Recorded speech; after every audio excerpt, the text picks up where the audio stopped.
SG, sound check, sound check. Let's get an SG in the chat if you guys can hear me.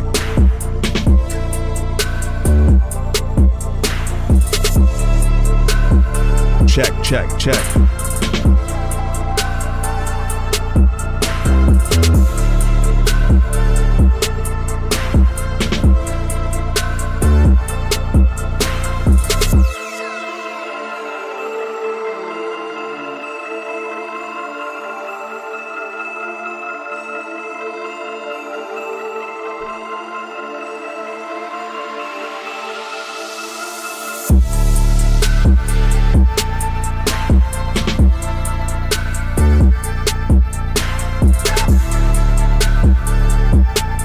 Go. Give yourselves a round of applause.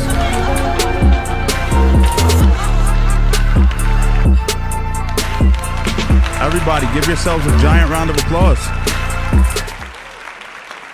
We're here, man. We're here for arguably one of the most sensational fights in fucking combat sports history. Jake Paul versus Mike Perry. You guys are all here. I'm happy you guys made it. I saw some people asking, when's he going live? Not the best card. I was watching the first fight with Uriah Hall and Chavez Jr. And it had Uncle Steve snoring for a second. So I was kind of holding off on the live until, we get closer to the main event. But I was like, you know what? I'm chilling here anyway. Let me just jump on it. First of all, we got Energetic Giraffes. We got Appa Trap in here. Google Bars early. I see you guys in here. I hope everybody's doing good. Goju, what's up, man? Yo, Sway, what's up? So yeah, I'm going to be calling the fights. I'll jump around a little bit. Let me just see where we're at so far. Let me just tell you guys where we're at. So if you're not watching the fights, you're not missing much. Round of applause for that and a laugh at the same time. This fight's actually not bad between Aguilar and Marksman. We're in the third round, 10 seconds left on the round. But I'm not going to lie to you guys. I'm kind of peripherally watching it. I'm not overly invested in these people because, let's be frank, and I'll ask you guys in the chat, do you even know who these people are that are fighting? Probably not. I don't know who Aguilar is, and I don't know who Marksman is. Great name. Don't know who he is. So, but what we'll do while we kill a little bit of time, we'll take a look at some other stuff. Yo, what up, Brian? What's up, guys? Everybody, what's up? Let me see what's going on. I want to get a quick poll. I'll get a poll going in here. And I'll see what you guys think about the results for the main event. Who are you guys picking to win the main event? Let's start a poll here. Do you got Perry? Or do you have Paul winning it? Who do you got? Now, drop your vote now. Drop your vote. Let me know who you got. And I'll show you a little thing that I thought was pretty funny. So let me just pull this up.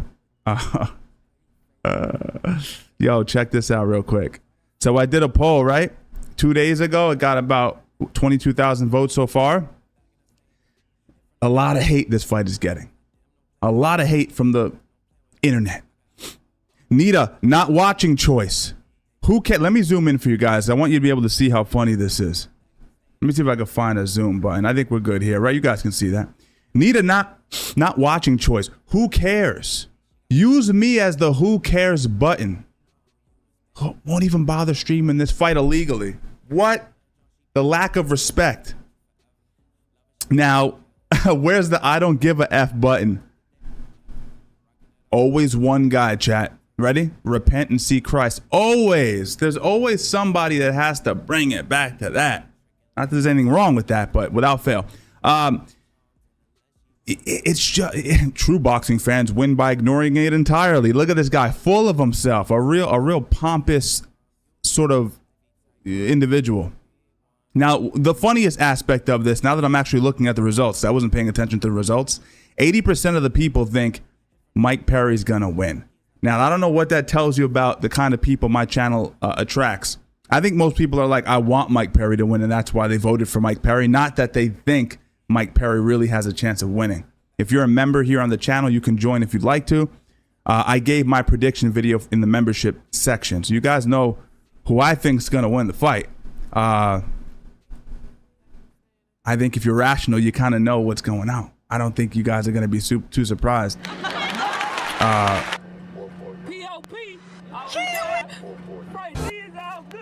What number is this lady? I don't even know what number she is. Anyway, funny comments for that poll. Let's see how you guys are doing so far before we check out what's going on in the fights. Perry. Everybody thinks Perry's gonna win this shit, man. It's so great. Now, I should have been more clear. Very descriptive. Who do you think is actually gonna win the fight? Not who do you want to fight? Drop it in the chat. I'm reading the chat for a little while. What do we got going on here? I understand what the boxing snob is saying, by the way. He's saying a real boxing fan is not even going to watch this fight. It's not going to entertain it. Not going to give it power by giving it a view. It's to me, it's a little funny. Chiwiwi, we out here? I just think it's a fun fight. It's a circus, bro. It's a circus fight. And we're going to indulge it just a little bit. And then we're going to move on with our lives. That's how it works. Let's see what's going on so far. So we're still locked into this Aguilar versus Marksman fight. We're in the fourth round. It looks like a good fight. You know me, Chad. If you've been watching me for a while, then you know I typically don't. I don't lie. I don't lie about how I feel about fighting. If I don't have an investment in the individuals, I'll watch it, but I won't watch it in any like. I'm not going to be invested in it. You know what I mean? I'm not going to be invested in it, basically, like I used to when I was fucking 16 years old. Yeah, forget about it. You could put on Joe Rock'n'Roller versus Tom Ford from Bangladesh, whatever, and I'm in like this. I'm like, oh my God, he fainted with his lead shoulder. That's how I was when I was like 17, 18, 19, 20. Now, what's on the line here? What's his backstory? Why do we care about the guy? I know you guys are the same way. But no, but apart from that being a reality, this fight does look good. How many of you guys are actually watching the fight? Drop it in the chat. I'd like to see how many of you guys are actually watching the fight. Yes, Ryden asked me, Steve, did I see how John Jones could be facing charges? I did in fact see that, which is pretty crazy. I don't know the specifics on what that actually entails, but I did notice that.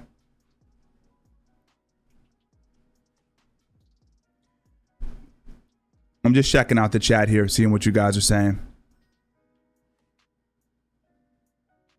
Yeah. Okay, we got a few people watching.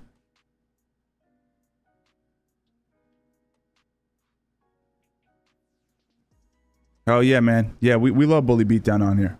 I'm talking to Jesus Save Sinner. Energetic, the main event is not close to starting, actually. We're at... I think we have about 2 more fights in between the main event. Hence the reason I wasn't going live for a while. I was waiting. I was like, let's wait till at least Amanda Serrano fight, the co-main event, then I'll go live. But I was just getting antsy. I was like, let me just go live now if I'm just sitting around anyway. Let me sit around and talk to myself instead of just sitting around quietly. But the main event, I'll talk a little bit about it now while we have time to kill, while Aguilar is fighting Marksman. Listen, guys. What do I have to say about the fight that you guys don't already know? If you're somewhat educated on fighting, what are you thinking? You're going, well, Jake Paul's going to outbox him. He's going to use his footwork, an educated jab. He's going to maintain distance. We don't know how the referee's going to behave in the fight. Is the referee going to break them up every 10 seconds? As soon as they hit chest to chest, he's going to break them up? Is the referee going to allow Perry to work on the inside? Those are all very important variables that go into the fight. I don't know. I'm not Nostradamus. I don't know what's going to happen. But if I was a betting man, basically what I do is I look at the way Jake moves. I know we don't like Jake. No one likes Jake. He's a scammer. He's picking and choosing out of shape, retired MMA fighters as opponents. We know the story about Jake. I'm not talking about any of the peripheral stuff. I'm just talking about man versus man. He moves well enough to do well against a guy like Perry. You know what I'm saying? Perry can make violence on the inside. I just worry that he's not going to be able to work in there and be educated enough with his jab, with his slips to be able to get inside and be effective. Also, how does Mike Perry do a big gloves on? You know, what makes him so talented, and I'm basically giving you a condensed version of my membership only video. He's so good at punching inside of your punches. So if we're exchanging shots, he's really good at finding lanes for his punches inside of your punches, around your punches. Much easier to do when you don't have gloves on. Much harder to do when you got big ass pillows on your hands and the kid is bigger than you. So yeah, I think Jake wins the fight. How you doing there, Lord of Paz? But that's not the point. We know that we if you're watching this, I'm watching this, we're probably similar in some ways. Of course I want Perry to win. That's not even up for discussion. Do I think he can win? Not likely. But I hope maybe he chins him. Maybe he catches Jake on the exit. Maybe as Jake is pulling out of the clinch, he catches him with a right hand, floors him. We know Perry hits hard. You'll see me excited about it.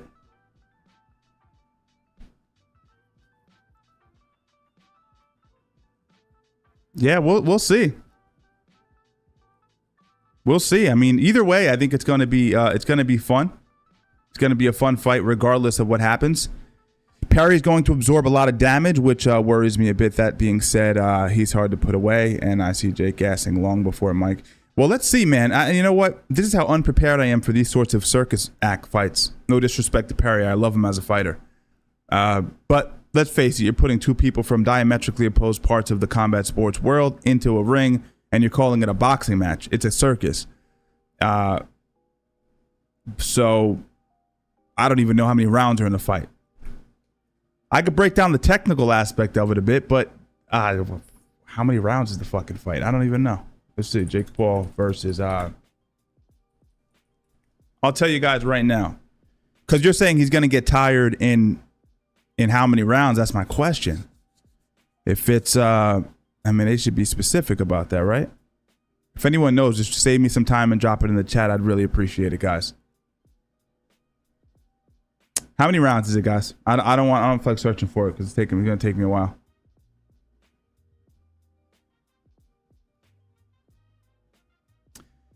Energetic says big mitts equals different kind of defense. I see what I mean. That's really, and it's unfortunate that we have to agree on that. But it's hard. It's hard with bare knuckle. It's very hard to pick shots off blocking wise because your hands are small.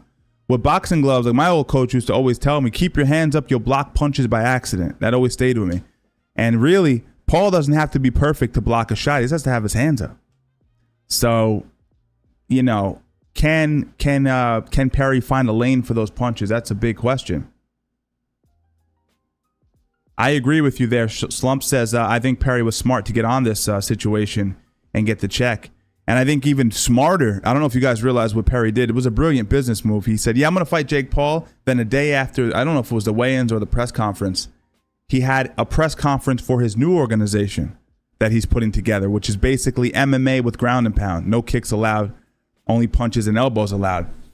That was really smart. We talk about segues on this channel. Leave a like for the video. That was a perfect segue to get from I'm fighting in this, you know, fight that's getting a lot of attention with Jake Paul. Here's this other thing I'm doing while I have your attention. Brilliant. It's an 8-round fight. So now we're thinking if it's an 8-round fight, can Perry make Jake Paul tired? You got to assume Jake is going to be a better version than what we saw last time. Meaning his conditioning, his pacing, the way he manages his energy system is going to be a little bit better because experience makes you more relaxed. It allows you to actually settle into the fight a little bit more. Yeah, good resident says just another win from I know. Yeah, Baby Milks, he was supposed to fight Tyson. Tyson had some issues with his health, if I'm not mistaken, so he had to pull out, but they're trying to reschedule that for September, which is unfortunate. I was hoping they would maybe just move on from it and we could all forget about that. Yeah. Liam says they need to get rid of the 12-6 elbow in the UFC. That is so funny because it's illegal. It is illegal and it should be legal. But you're saying they should get rid of something that's already illegal is fucking amazing.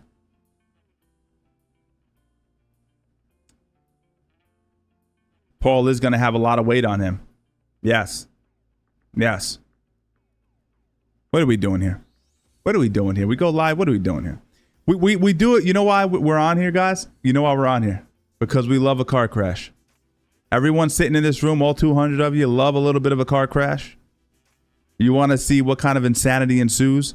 It's cool. Now we're watching Mike Perry. He's walking into the arena now. His arrival with his bare knuckle belt. He has his girlfriend by his side. His girlfriend Small little lady, also in his corner a lot of the times, which I think is funny, right? Because she doesn't have any technical advice. She's just there for moral support. But Mike Perry, what a G he is. The way he handles himself, the way he conducts himself, a lot to respect. So he's in the building, guys. We're getting closer to the moment. Perry, man, Perry, I wouldn't mind seeing Perry just straight up throw some elbows in there. Let's make it a real fight, right? Why are we entertaining these archaic fucking rules? Yeah, Goju, 100%, 100%. Goju says about self-promotion, there's a lot of that going on in fighting right now, and that's 100% the truth. You know, think about it. If you have a product you want to offer to someone, you have a course you want to sell, you have a clothing, whatever it is that you want to sell, man. If you have an opportunity to create a really big moment in the zeitgeist, connecting your product to that moment is basic marketing. Fighters are notoriously bad at it, by the way. Artists in general are bad at it. They feel like it's salesy, they feel like it's whatever, but it's smart. Does Conor McGregor easily beat Jake Paul in boxing? Or does he have to worry about the weight difference? Weight is such a big deal in boxing. I think it's a bad fight for Conor. The Conor who fought Mayweather, I think, does very well, handles himself well. He's very hard to hit, very fast. Could definitely win a decision off of Jake Paul in his current state. Just a great technician. If you go back and watch that fight, the fucking movement was really clean. But at this stage, years off, without speculating on how he's treated his body, I don't think it's a good fight against Jake Paul. Jake Paul is zoned in. This is his moment. He's been training every day for years straight now. He's no longer the YouTuber or the Disney kid that everyone likes to fashion him as. He's a motherfucking boxer. It might hurt people to have to say that, but if any of you guys dedicate 3 or 4 years straight every day to training, we're going to have to call you a boxer too if you show up and you fight. Yeah. He was looking jacked, 100%.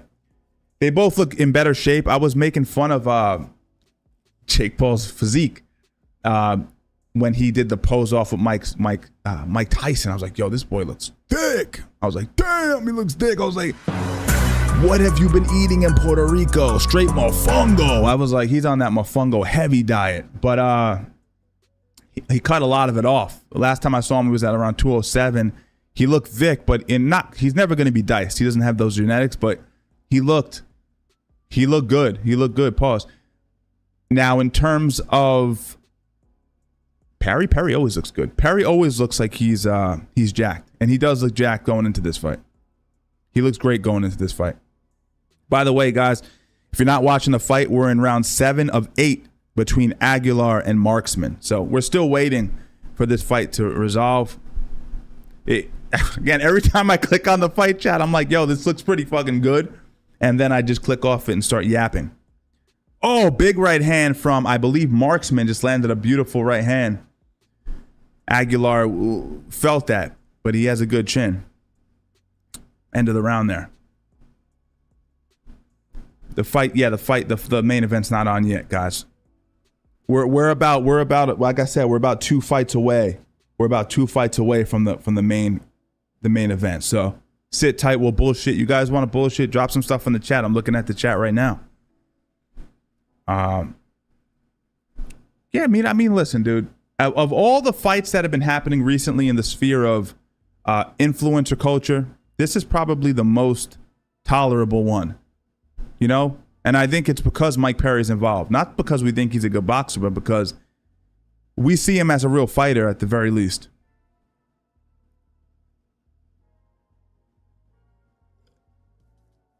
I don't know much. I don't know if Logan's in his corner or not. I haven't seen it.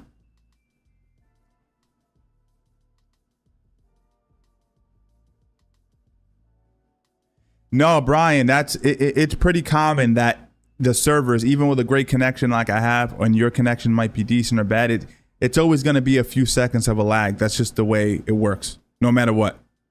What's up, Jax? Ashtray, what's up, man? Chrome asks, who's my favorite striker from combat sports? Currently, I don't know, man, if I have a favorite that I'm like really Um, I don't know. I don't really have a favorite. I mean, I don't want to say Topuria because it's so damn cliche. But I had a documentary on him a few fights before he ever won the championship. It's on my actual channel. So I've been rooting for him as a fighter and specifically with his boxing for a long time. So I'm a big fan of his striking. I like JDM. I'll go with JDM. I tend to lean towards Jack Maddalena. I enjoy watching his boxing, the way he attacks the body, finishes to the head, uses his jab, walks you down, makes you miss by 1/4 of an inch in exchanges. That's beautiful. That's man, it's good. It's good. So you know what? Thank you for asking that question. JDM, my favorite striker in MMA right now. I'll go with that. It feels safe. Yeah. You got it. This is my name. You got it. It's always fun jumping in on the fun fights, not on the fight nights, but on the fun fights. I like to jump in on them. The circuses or the big UFCs. By the way, if you're not watching the UFC main event's on as well. We got Lemos versus Jandiroba. Jandiroba is the young lady. I don't know if she's young or not, but with the afro puff and the one off eye. She's good though. Good grappler. That's the thing about grappling. Don't really need you don't need perfect eyes to grapple. It's a field-based art. Jandiroba going for the single leg here. Lemos is really good too. But I do find myself rooting for Jandiroba. Whenever I see her fight, I'm like, yeah, I hope she wins, man. She's had a rough go. Don't know her story at all, but I'm like, she seems like she's had a rough go with things. Let's root for her. Based purely on the fact that final round, gentlemen and lady, if there's any ladies in here. Final round. Aguilar versus Marksman. We're finishing up this fight. I think most of you guys, if you're not watching the fight, you'd probably be enjoying it. They're going at it. Both of these guys are swinging bombs at each other. Looks like Marksman was punching the balls a little bit there, though. Let's keep it above the belt. Let's keep it clean, guys.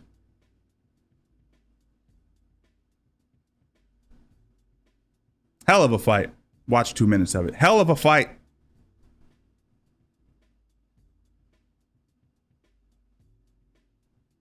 I feel you, Squeezel, man.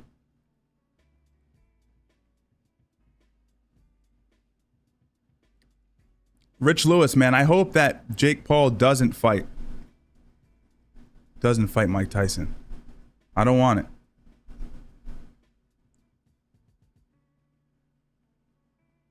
I don't want it. I'm staying on that hill too. Some of you guys are dipping and diving. You know, you're like, I want to see Mike Tyson. You guys don't care about him. That's why. You're like, you want to send him out to get slaughtered by some kid. Yo, Energetic, what's crazy about that is not just this chat, but I did a poll 2 days ago that had over 20,000 votes on it.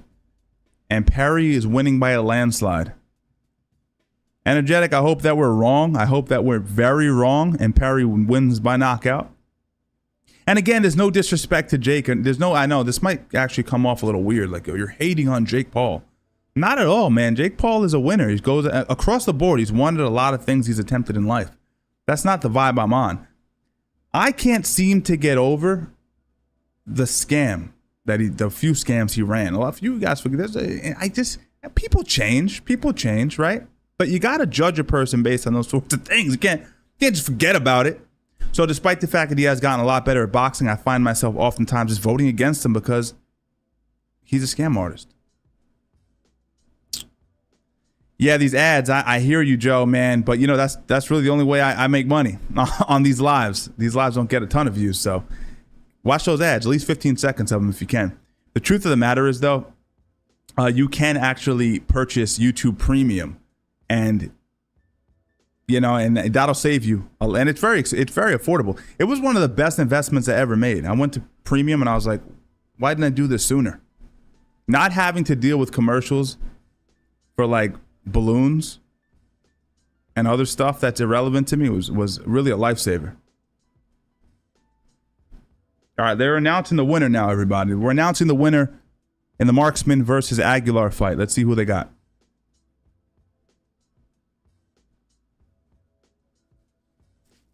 We didn't watch the fight. We talked the whole time, but let's see who they have.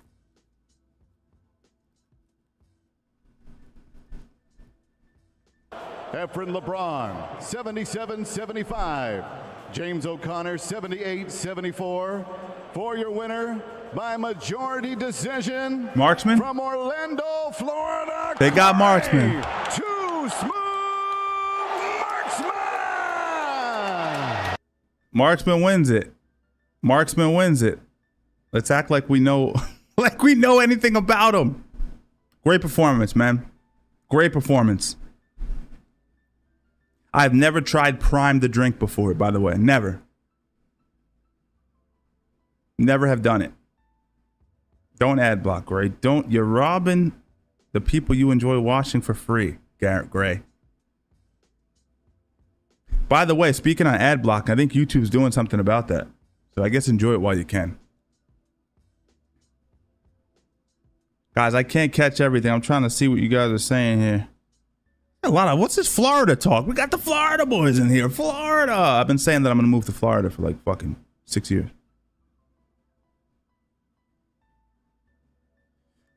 I like this line by one of the members in the chat. Not members, but someone in the chat. I want to respect this fight, his fighting career, but he hasn't gone against any real boxing competition. One professional boxer he did well against, he lost. However, he did well in that fight. Agree to I posed the question at the end. I like that there, Donald.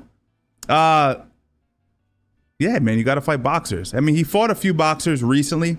The reason he pivoted back to fighting MMA fighters and personalities is because he tried fighting boxers who sucked, like every boxer does. Every boxer builds their record up throughout the course of their career in order to build experience. You don't want to fight killers in your early fights. So he started fighting a few Uber drivers in between the MMA fighters, and nobody watched. I mean, did horrible numbers. He realized with his promotion company, MVP, that this is a business and attention is liquid gold. So he went back to fighting MMA fighters again and people that have more cachet with their name.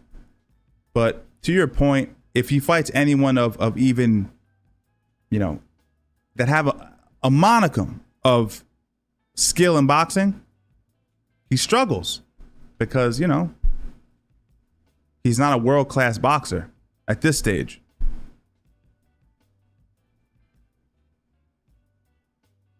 Yeah.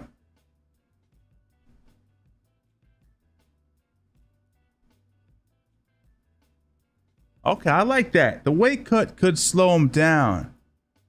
Maybe. You know, maybe this big weight cut, coming down from 230 to 198, whatever, 197, whatever weight they're fighting at, it's a lot of weight. I've cut that amount of weight before.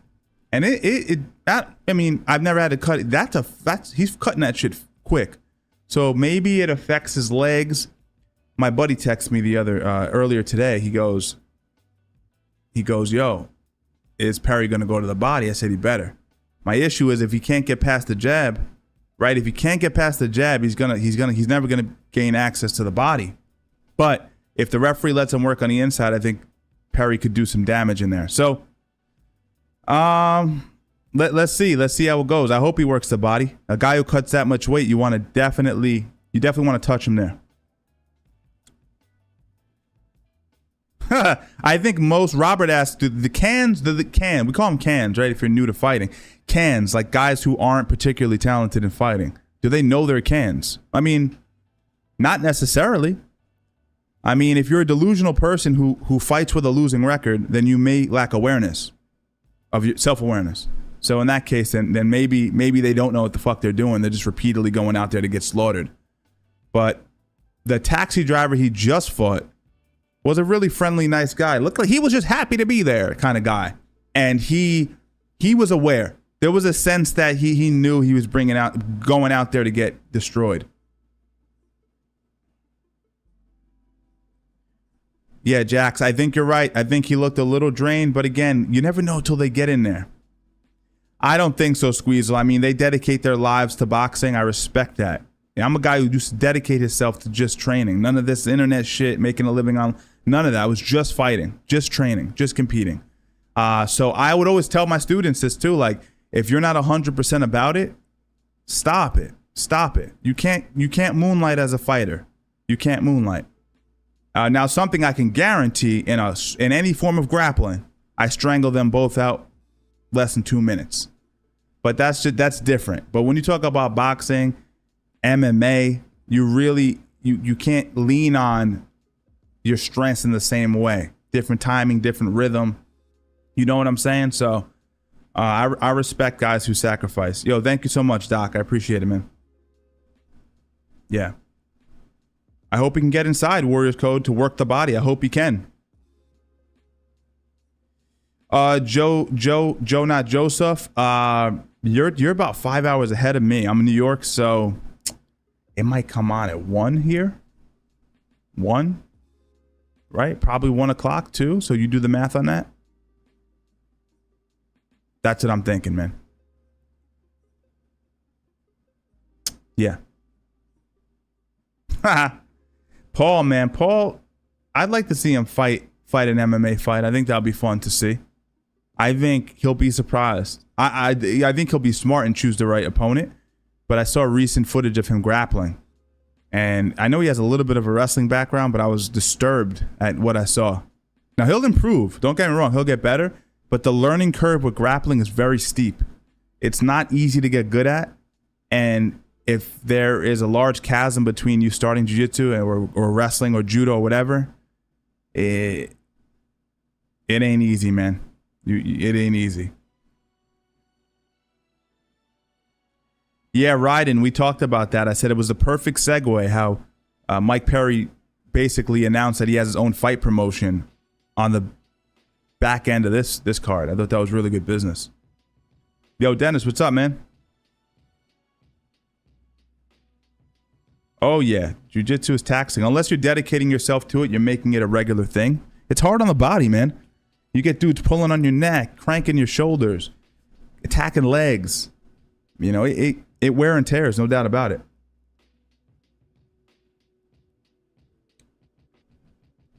I'd like to see it, though, man. There's a lot of talk about him going to MMA. He'll fight Nate Diaz in MMA. He'll fight this person in MMA. Parry maybe in MMA. I think that'd be so much fun. He should definitely do it. Daniel says Jake Paul versus Aspinall. Straight murder. They're showing a highlight on DAZN right now of Jake Paul versus the Uber driver I was telling you about. I mean, it's easy to look good. It's like me rolling with a blue belt. You know, it's like, oh, Steve looks like a world beater. But it's like, it's relative to who you're actually competing against. I'm interested to see how he does against steeper opposition. I'm not looking past this fight for Jake Paul, but just being serious, as a person who loves the sport of boxing, I'm trying to see, like, you know, like, there's still things he does, right? He still straightens up in positions where he should have his knees bent, his chin down. He still freezes. He still kind of. I don't know if you guys watched the Uriah Hall fight. It's not as bad as, no offense to Uriah Hall, it's not as bad as that. But like, he still has that, like, he's punching in ranges that are just off a little bit still. They've gotten a lot better. Giving the guy his flowers. I'm just saying, to fight at the highest level, a good world-class boxer has masterful punch selection and understanding of distance and range. Jake doesn't have that dialed in to that level yet. You know?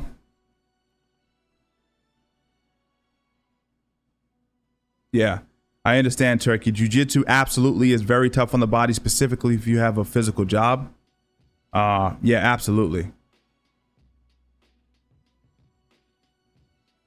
It could be hard. You just have to modulate how much you train, though. You have to be intelligent about how you attack training. There's always ways around it. I mean, you have severe nerve damage. That's different. There's really not many things you could do about it outside of maybe some sort of procedure, but.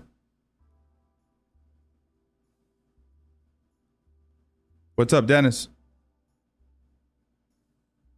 Mike and Jake in a short distance. If they throw hands in the center, Mike could come out on top. I think Jake Has him in the tech. Yeah, that's it, Brian. That's exactly what we were discussing previously. Is I don't think Jake is stupid enough to exchange with him. I think he used his jab, his footwork. He used his lead arm not just to jab, but to maintain distance. He switches stance. If you ever noticed too, I said this in the members video. He switches stance as he's backing up to clear greater distance. I don't know if you can visualize that. Some of you guys are trained boxing, so I'm not being condescending. I'm talking to people that maybe don't know. If I'm in an orthodox stance and I switch stances, I blade my stance, I can basically cover twice as much distance, defensively speaking. And then what he does, he creates an out either side to skirt off the ropes. It's actually very technical, and I think Perry might struggle with that. I think Perry might struggle figuring out the angles in 8 rounds, 3 minutes. You just get going in 3 minutes. I'm just starting to get my mojo going. Then I got to sit down on a wooden stool. Takes away a little bit of the momentum. What's up, Danielle? David said Perry W because he's black. Round of applause for Perry being black. Yeah, I mean, what are you guys voting for? Let's take a look at the. All right, 607 votes, and 77% of the people think Perry is going to pull it out. 77 people think Perry is going to pull it out. All right, and for my other poll, I'll refresh it here, and I'll pull my head off for a split second. My other poll has 80% now. It went up, chat, since we started. 80% Mike Perry. 20% Jake Paul out of 22,000 plus votes. So that's pretty crazy that what number is this? There you go. It's 8. Got to remember that. Crazy, man. Crazy. Danny says he's hoping Jake is so juiced he'll gas out. I mean, he's not too muscle bound though, man. Muscle bound individuals, right? Because your muscles need more oxygen. You gas out a little bit sooner. I don't think he's very muscular. And unless he's running trend, he's probably not going to gas out because of steroids or juice rather. So whatever. Who knows what he's using? I mean, it's hard to know. What's up, Brave?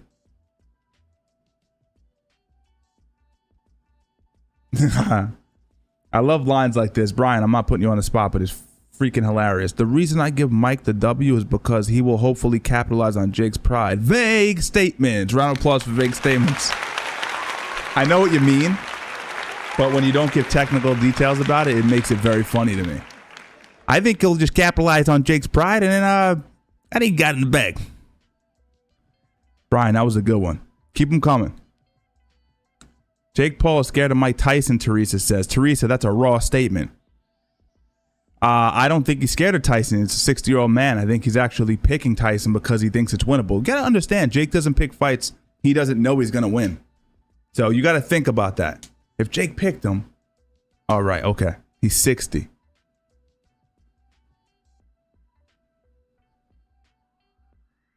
Yeah. Let's see where we're at in the fight, though. Where we're at with this this particular card here. What was that? We're getting ready for the Salvi versus Body fight. Two guys that I know you guys love. Salvi versus Body.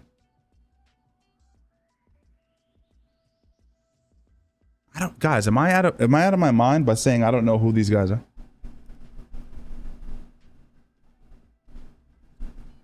Justin goes, Jake Paul is already in talks for his next fight with the like button. The best like segue on stream of all time. Justin hailed these nuts with the best name arguably as well. If I could pin it, I would. But I can't pin it because my Discord is pinned at the top of the chat. You could join if you guys would like. You have to beat Perry. He will go after Paul. You either make him respect you or he's eaten alive. Jake doesn't want competition. That's exactly right. That's exactly right. You know, I'm talking to you guys, not trying to put you on the spot, but we are talking to each other. So if I think something's a little ridiculous, I'll just say it. And vice versa. The card is weak, Liam. I just don't know. Yeah, that's my thing. It's like the fight before this, the Aguilar versus Marksman fight, seemed really entertaining. And I say this to my chat every single time I go live and do one of these. But I repeat, why am I watching this again?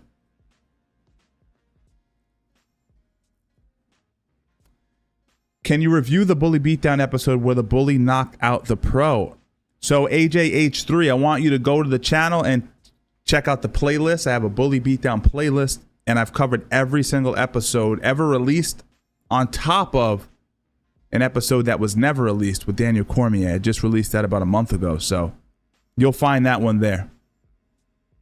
I think you might be talking, I don't know which fight you're talking about, but I've covered all of them. Yeah, we might have a new Segway King, 100%. That was good. That was good. I'm watching the chat. If any of you guys got a better one, I'll give you your credit. I know we got another hour, man. We have this fight, and then we also have the fight with Amanda Serrano, which I think is legitimately just a layup fight. The girl in the pre-fight press conference she didn't know what she was doing. Amanda Serrano is signed to MVP. That's the promotion company owned by Jake Paul. He positions her in a certain way. She's a very talented boxer. Very good boxer. But she's fighting a girl, and I'm watching her opponent, and the girl sitting there in the pre-fight, she looked like she didn't know that she was getting ready for a boxing match. Confused. I believe in myself. I was like, geez Louise, where'd they find this one? They picked her up from the side of the road in Puerto Rico. They found her chilling, and she's not Puerto Rican, but you get the point. And they just grabbed her and said, let's go.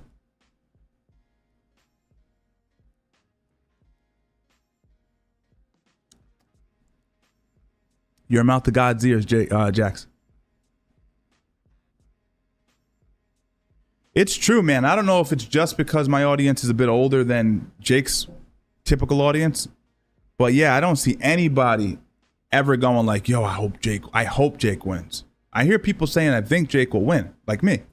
But I rarely hear people saying like, you know, I really want Jake to win, man. He's inspired me. I like what he's doing with the anti-bullying thing.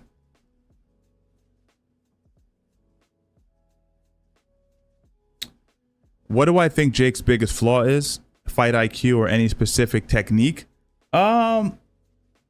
Like what we all do if you're not very high level. I'm guilty of this as well. But if you step in hard with a jab, like let's say you're fighting someone, not just hitting pads, we do have a tendency, unless you're very high level, to kind of freeze in front of your opponent.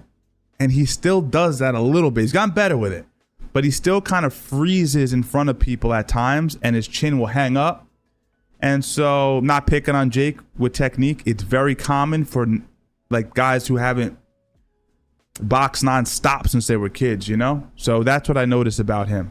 It's more of a technical thing. He is very smart. I think he's very defensive oriented. He takes calculated risks. That's just part of his personality. Whoever you are as a person will translate in the way that you fight. If self-preservation is high on your list of concerns, then you're not going to put yourself in harm's way. Jake is pretty good with that. I got to rewatch that fight. You're asking me about Gleison Tebow versus Khabib. I think it's fun for people to speculate that maybe Gleison Tebow won that fight, but I haven't seen it in years, so I'd have to go back. I know it was very hotly contested, but I'm not too sure. James says only fatherless kids want Jake to win. Woo-wee. James Garner coming in with the heavy hands, disrespecting everyone who doesn't have a father. Yeah, Scorpio, I agree with that. There's things that I think he can learn it I think you can learn that. Honestly, what I just said, you can learn. I just think it takes time, experience. That is a big issue with a lot of folks.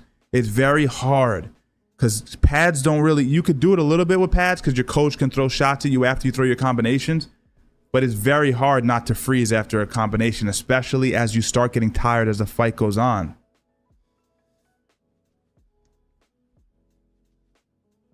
This is a good question, actually. Since we are live stream covering boxing, if you could only cover one event, would it be ADCC or Craig Jones Invitational? I got to look up exactly who's on the Craig Jones Invitational to give you a good answer. Oh man, I like to cover my teammates, the guys from Danaher's, and those guys. I want to see how they do. I want to keep an eye on them, so I'm obviously leaning towards ADCC. If it wasn't for that, I would 100% be watching Craig Jones, because I spent a lot of time on the match with him as well. He's always got a good vibe from him, and I'm rooting for him. I think what he brings to jiu-jitsu is very interesting. I know some of you guys are like, who the hell, what are you talking about? But Craig Jones is a very interesting, entertaining individual, and we need competition. I don't think it's healthy to have one organization who doesn't really pay their athletes to not have any competition. That's not good. So I'm rooting for him. I hope he does well. I heard Mike Musumeci is out of the Craig Jones Invitational, which is kind of a low blow, but whatever. He does. E-Fish. People don't want to accept that. That's the facts, E-Fish. It's the facts. People, you got to give credit where it's due, guys. You absolutely have to give credit where it's due. Being defensively sound is a personality trait as much as it is technique. I'm telling you guys that. There's guys that you try to teach them, pick your shot off, roll the shot, parry the shot. Their personalities are such that they want to go forward. Like, honestly, retards fight retarded. Retards fight retarded. I don't mean people with mental handicaps. I'm not punching down. I'm talking about retards. Your boy who fucks up everything in life, that guy. People like that fight like that. They fight like who they are. You watch Pernell Whitaker. He's a smooth operator in there. God rest his soul. Smooth. You couldn't touch the motherfucker. He's fighting he's fighting under the bottom rope. That's part of his personality. Yeah. Let's see what yeah. Peter White talking.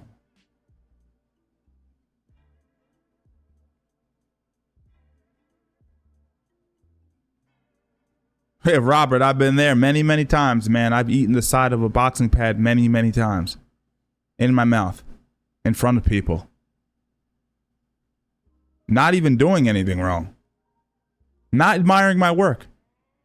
Just looking like I'm proud of myself. Boom, across the face. Abusive? Maybe. But I definitely learned. Stay zoned in. Stay zoned in at all times on the pads. I don't know. I can't speak on it. The B Team vibe. Again, before they disbanded, I spent years with them. All of them together, right? And I don't think the vibe is really great any of those places. It does feel a little bit like 13th grade. I predate a lot of those guys before that whole thing happened and during it. So I'm like watching it. I'm like, I don't think any of these motherfuckers really fuck with each other. That's how I would talk to other people. Like, I don't think they're really boys, honestly. The vibe I'm getting is weird in here, but I'm going to train and be cordial with everybody. But I don't know if B Team's a vibe. I think if your personality is that style, I think it has a little bit of a jockey vibe to it. A little bit of it can get a little cliquey. And I think that's also true with Danaher's thing. I'm speaking from a place of being Danaher's youngest black belt, so in the clique. But I could still see like how if you're not in the clique, you could feel alienated. So I'm speaking completely candid here.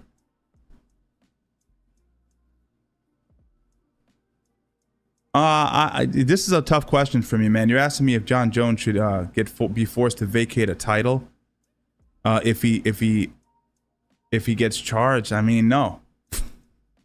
I don't know the stipulations of what the actual charges are against him. That's why I answered that way. That's why I answered that way. So, yo, take care, Brave. Yeah, we're covering the fight, guys. I don't know if you guys know that. I'm not covering the fights that are less relevant to us. We're in the second round of the Sile v. But I don't even know how to pronounce his name. Sil versus Body fight.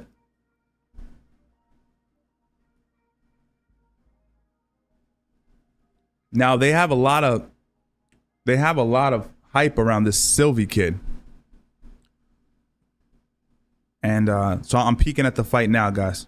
You know, let me just actually minimize this so I can still see the chat. Let's see. I can't see it.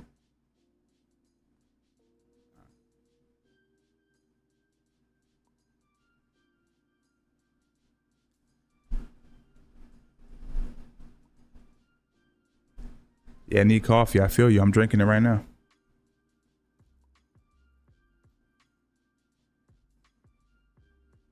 Yeah, I've been out of the whole Jones drama. I have not been in on it, so I can't even answer that question on what's going on. I don't know.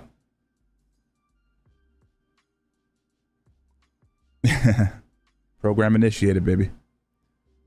Right now, it seems like Sylvie, the H2O gentleman, is using his jab well, working up and down the body with his jab, reading his opponent's offense really well. He's not getting hit with anything very clean. That was a really sneaky uppercut as his opponent jabbed to the body. That was very sneaky. Lead uppercut. So your opponent throws a lead jab to your body, and you time him with one of your shortest weapons and one of your nearest weapons, which in this case is lead uppercut. That was very slick. Weird stance by Sylvie. I'm not. Are you guys watching this? I don't know, man. I'm not. He's very, you know, fast and good timing, but his balance seems a little wonky to me. Keeps feigning the right hand. He's trying to load up the left hand. But I don't like his legs, man. His legs don't seem. Something's off with his legs. His balance is a little goofy.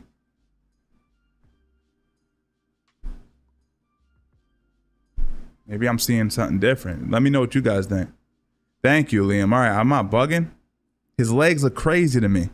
His heels, I love that his heels off the ground. Like, that's really how you're supposed to box. Like, most guys don't, because it is taxing, but he has that. But it's like this wobble in his legs. He squares his feet up. Yeah, wide feet. All right, yeah, I'm not bugging. What's up, Mango?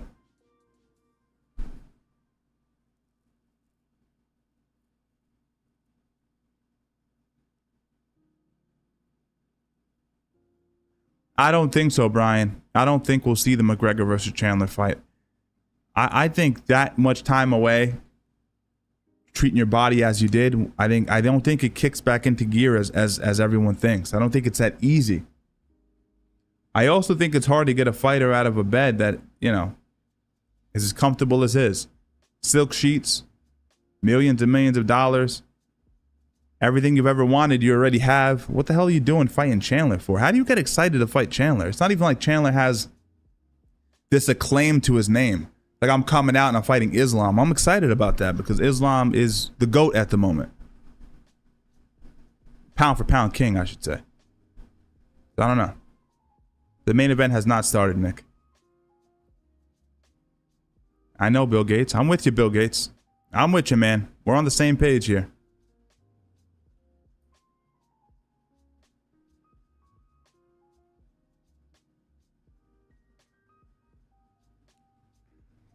Fucking Body. This Body gentleman that's fighting Sylvie. I don't know if that's how you pronounce his name. I should probably put the volume on to get a... Sylv has landed. Sylv. That was quick. That was quick, Sylv. Perfect timing. Body doesn't look like he has anything for Sylv, man. What? He's another guy. This is how these boxing events go. You get one guy who's a decent boxer, and then you get a I'm just happy to be here guy. Every fucking time. I'm just happy to be here. That's why people don't cover these events. And that's why I almost didn't go live until the main event. I really was about to wait till the main event and say, y'all come on for an hour.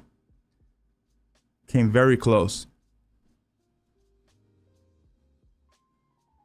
I can't, Apparition, I already gave a full breakdown, and so it'll be kind of annoying for the viewers in here. And I also did a membership video full breakdown. If you want to check that out, you can. But I'll just give you a quick breakdown. I think that Jake likely will win it with superior distance management and punch selection. I think he should be able to win a decision. Maybe knock him out.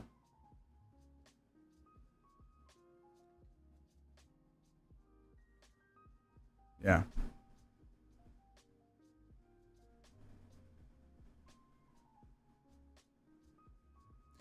I do, actually. I do. I think Stipe has good enough wrestling to stop Jones, but from taking him down, I think that Jones still takes him down. I think Stipe has the ability to get back up.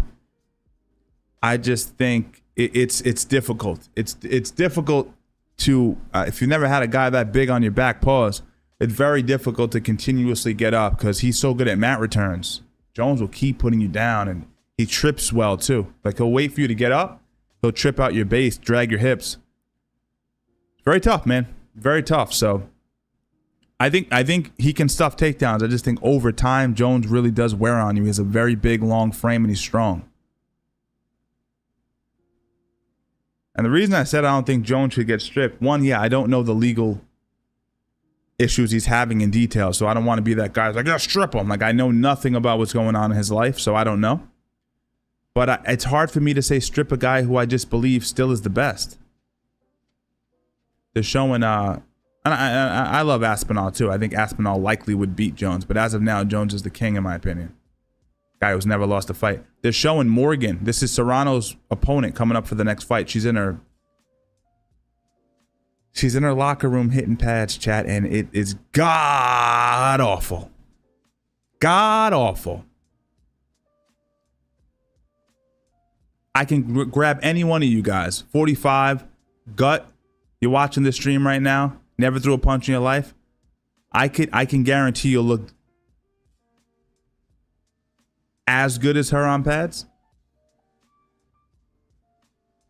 Serrano, man. They're bringing in a girl that just gets slaughtered. That's exactly what they're doing.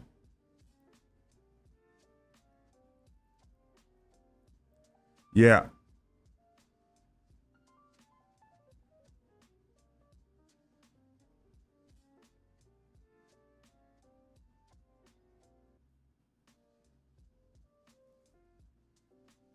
Well, Faded, I wouldn't put all my hope into a guy who's not a pro boxer, my brother. Just manage your expectations so you can enjoy the fight, enjoy the commentary. We'll have a good time, guys. But remember, we're not making a check off of this fight. I mean, technically I am, but you get the point. I'm not making the check they're making. None of us are making millions of dollars off the fight they are. We just have fun at their expense. But yeah, I would absolutely love to see Perry pull it off. We'll see. Yeah. I don't know, Google. You said, do you think he won the mental battle? I saw Jake trying to put ideas into his head, which is a typical strategy that fighters use. They'll basically look at their opponent, look them in the eyes, and tell them, you're not ready for this moment. And if I can say it to you face to face, I can, even if it's not true, I can implant that idea into your head like it's your own. The brain has a hard time at differentiating its own ideas from the external idea. So it was a good strategy, but you're saying he won. I didn't see that. I looked as close as I could into Perry's eyes, and I didn't see a man that looked like he was doubting himself. He's a tough fuck from a tough area and a hard upbringing and a tough career choice, and I don't see that. I actually saw Jake maybe feeling like his words weren't hitting the way he wanted them to hit. That's what I sensed. Doesn't mean anything in the fight, by the way. We're just speculating, having a little bit of fun.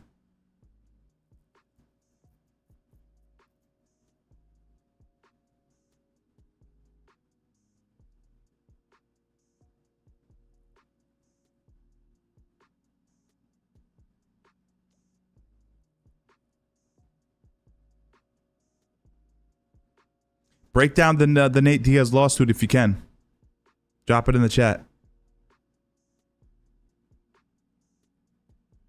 He has, yes.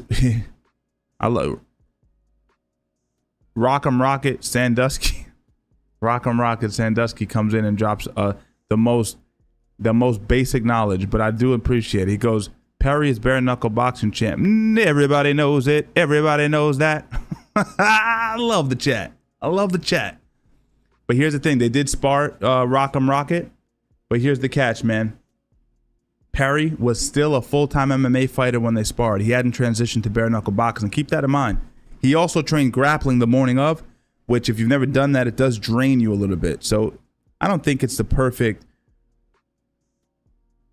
I don't think you could really use that as a strong bit of a example either way of who's going to win the fight.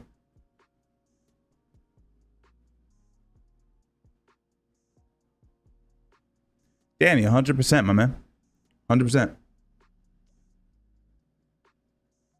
100%. And they're not giving the decision to Perry. So you just know that. They're not giving a decision to Perry. Having heavier gloves doesn't just throw off his timing. It hurts your offense and defense. Everything changes. When you change the size of the weapon, it changes everything.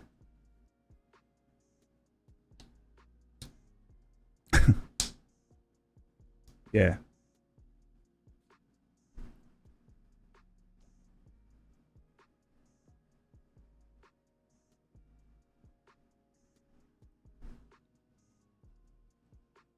They have homeboy over here just beating. Silva's just beating on body. We're in the 5th round of this fight, by the way. 5th round. See how it goes.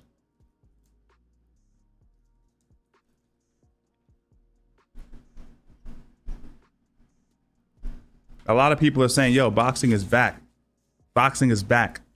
It is back. And I think Jake Paul's been at least a little bit of a factor in that. But to be honest with you guys, they still suck at building fights. They absolutely suck. All their marketing budget goes into 1 or 2 guys. That's the issue. They don't build other people up. Social media is free. Hire more interns to promote these other fighters. Tell their stories. Put it on Twitter. Put it on Instagram. Put it on YouTube.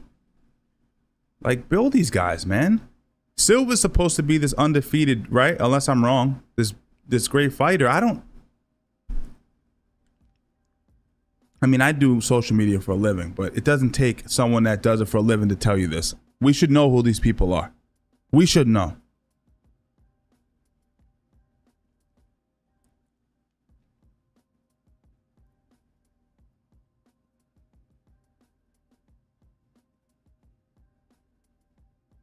That's hilarious. Johnny Latz, 1987. With a name like that, I know you were doing lat pull downs in the joint, 100%.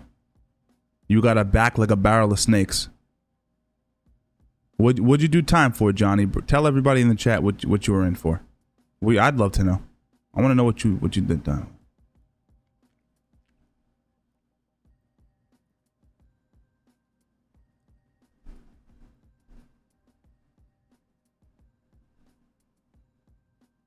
Yeah, Uriah Hall. I'm scrolling up now. Uriah Hall fought already. You didn't miss much. I didn't go live at that point though. I was still just chilling. I was gonna go live for that fight. That was the first fight of the main card, but I'm watching it and I'm watching them like throw 4 fucking punches around, and I was like, you know what? I'm gonna hold off.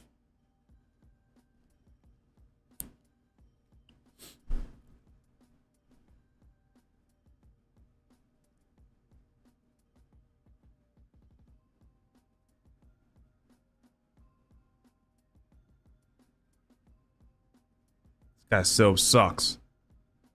I'm not buying into this kid at all. I'm not going back to the fight. That's it. I saw the last bit of information. The last bit of him I want to see tonight. It is the H2O fight still.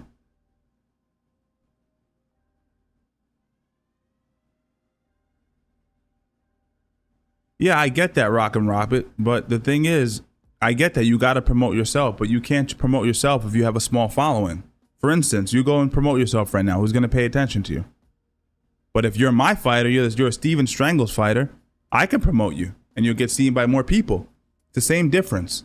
They're not promoting anyone but one guy, which I get. I get it. That's the guy who's going to sell the tickets. But if you don't start planting seeds early on, you're not going to have any other stars. That's what the issue is with boxing.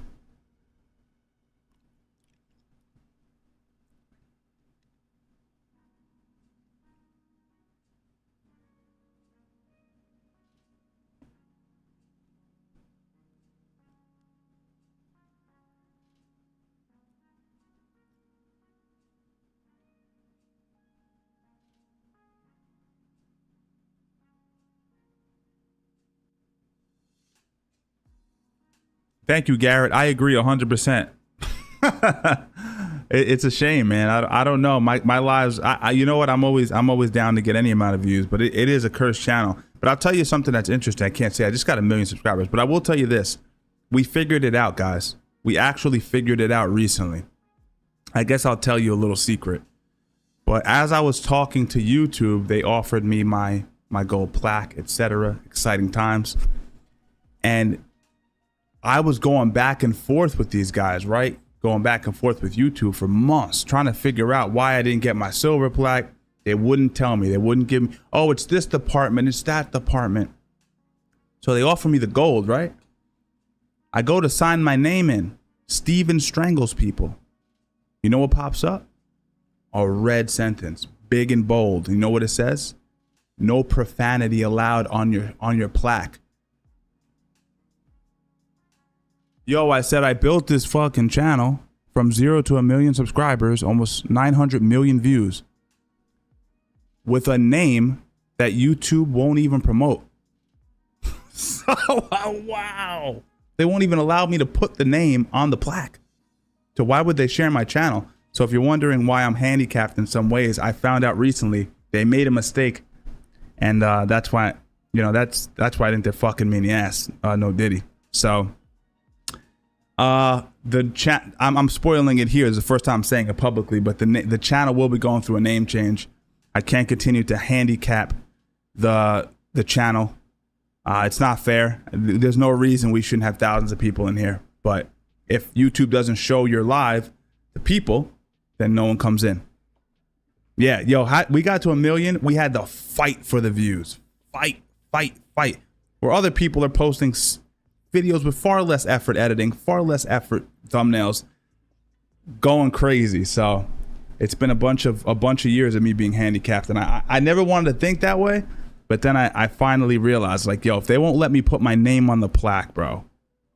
If they won't let me put my name on the plaque, it has to be.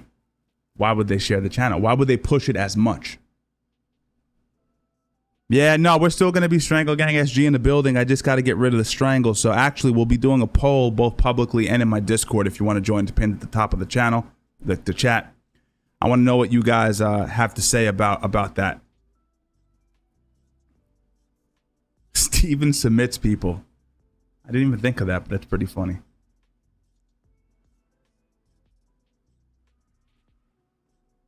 Thank you, James.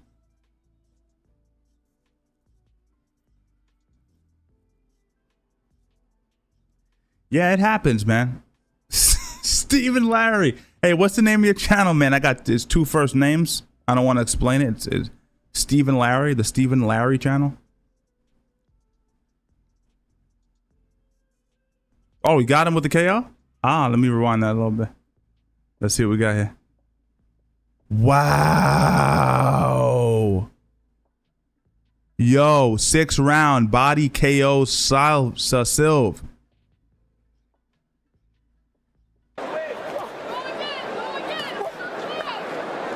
I'm telling you, his legs look doofy all fight.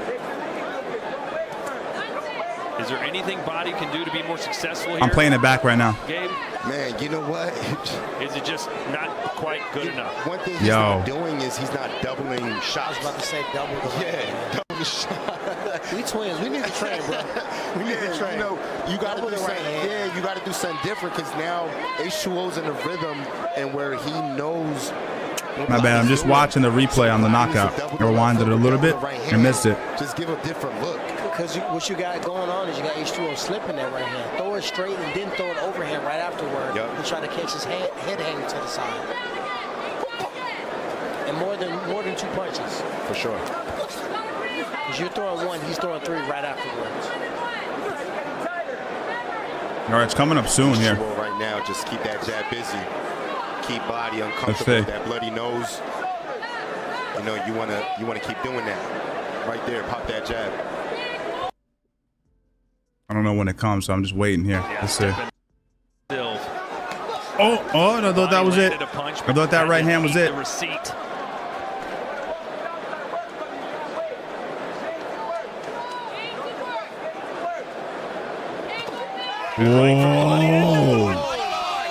Whoa. Right now, just keep that jab busy. Yo, he hit him crazy. I'm watching it again one more time. Nose. You know, you wanna keep doing that. Right there, pop that jab. Nice. Yeah, step in right hand from Silv. Let's see it right here. It's right here. Had to eat the Last receipt. 40 seconds, man. So he comes in. What does he get hit with here? He comes in, off balance, squared up feet. All right, gets hit with a right hand. That's just one of those shots that anyone can get hit with. Okay, stumbled him. Hit with a second right hand while his feet were squared. And then a left hook. Disrespectful. Because what I saw, it happened so fast. Disrespectful, guys. Wow. Stephen Bo, let's see what you guys are saying here. That was a crazy ass knockout. All right, there we go. Don't sleep on body. They brought him in to get absolutely massacred, and that's what. I didn't realize you guys were dropping names in here. This is pretty funny. That was crazy. Stephen squeezes people. That's actually not bad. Oh, James, man. He goes, Steven strangles, but instead of strangle, put an X for the A. If you like that, drop that in the chat if you like it. Just drop SG in the chat if you think that's a good idea. Change the A in strangles to X.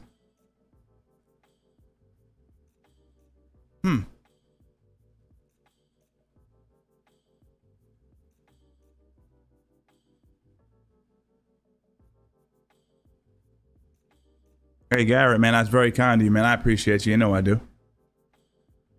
Yeah, I mean, you learn things as time goes on. And you know what was really funny? I thought it was a pretty good idea, you know?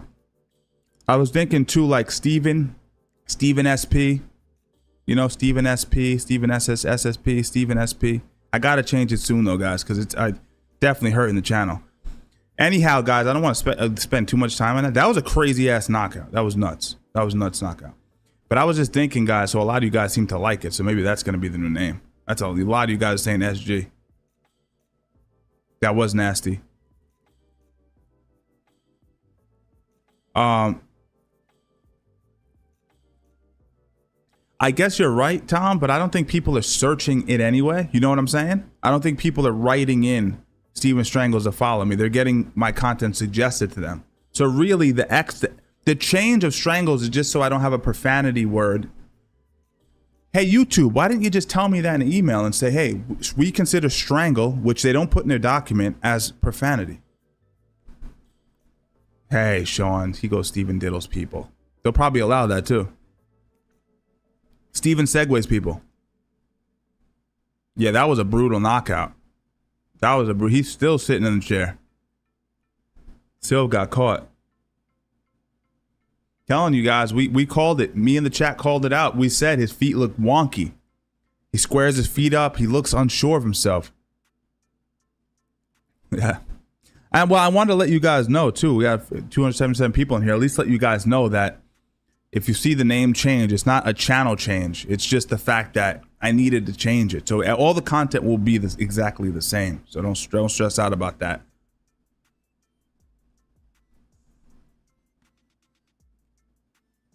That's a good idea, John. The big SSP in the symbol. That actually makes sense. Maybe in the banner or something like that. Consult with Tony Kryptonite. Hey guys, this is only for the hardcores because no one watched that, which is unfortunate because it was such a funny sit down with him. What does Tony? This is a test to see who the real viewers are here. What does Tony Kryptonite Lopez think about jiu-jitsu? Drop it in the chat. Warfare, I don't think that that's true because basically I work around AdSense all the time, obviously, but in order to avoid ad suitability claims and words. So really and I've even used it in my thumbnails and gotten great views. So I think one letter actually does affect AI's ability to decipher what the word is. It's very literal, typically. But that's not to say I'm going to end up sticking with it.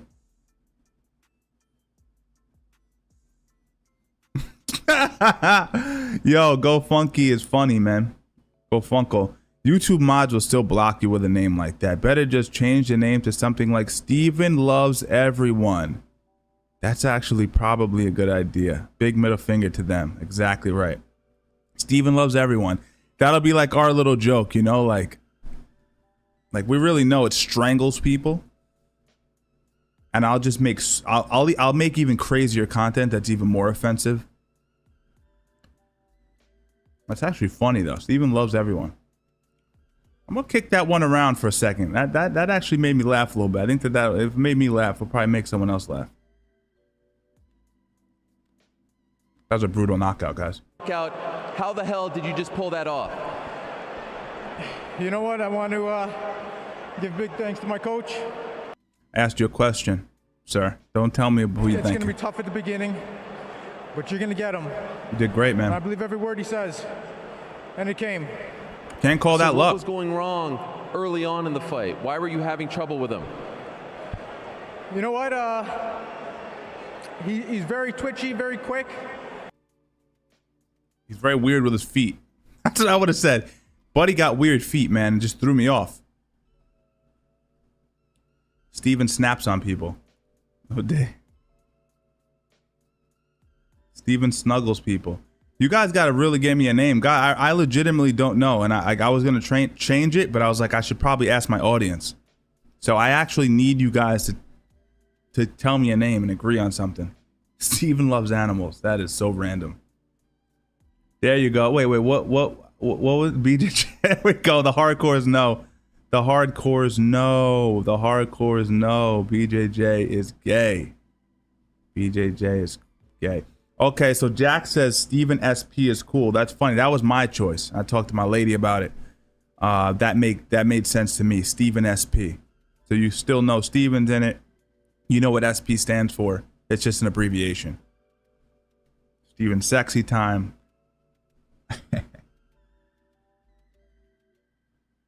Yeah, Tony doesn't care. He's not trying to be. Tony Lopez doesn't train. Go back and watch that interview. I'm about to release the clip of it. I edited it so that it's entertaining, a little faster paced. I'm putting it on my second channel, Steven Strangles Clips, which I'm going to have to change that name too. But either way, check out Steven Strangles Clips. I'm going to be uploading that soon. If you didn't see that interview, it was so funny. I think you're right. It's just YouTube says I think you're popular enough to just use your full name. And that's actually true. My girlfriend told me to use my full name. She did. And the thing is, my last name is actually not Williams. So I'm thinking of using my name. So it's confusing. My two last names, Palazzo and Williams. And so legally, I was gonna put Palazzo, but then no one will know who I am, or use Williams. But the thing is, like, everyone knows me as Steven Williams, so it's confusing. I should probably explain that too.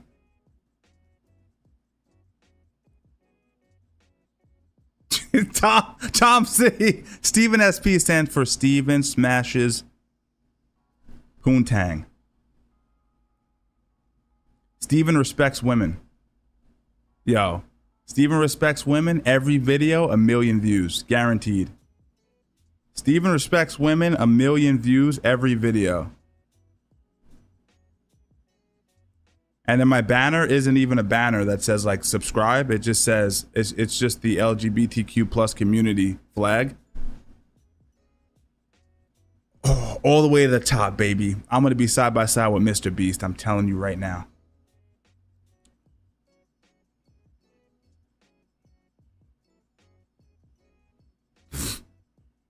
Steven SP. So we're getting a few people saying that. That kind of feels like it might be. Yeah, my mom is Italian. That actually seems like it makes a lot of sense to me. That makes a lot of sense to me. The Steven SP. All right, so tell me this. I'm gonna ask you a very simple question. We're gonna give it 3 things. Steven SP. What was the other one? Steven loves everyone. Steven SP, Steven loves everyone. What's the other one, guys? Tell me which one you like best. Drop it in the chat. See another Steven SP. Or Steven Williams. I'm probably going to have to change it again, though. Steven Palazzo. We'll see.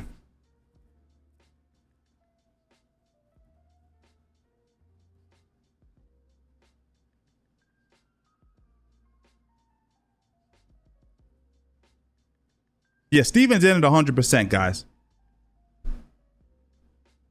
Come on, man. Steven Cumshot SP, you can't do that.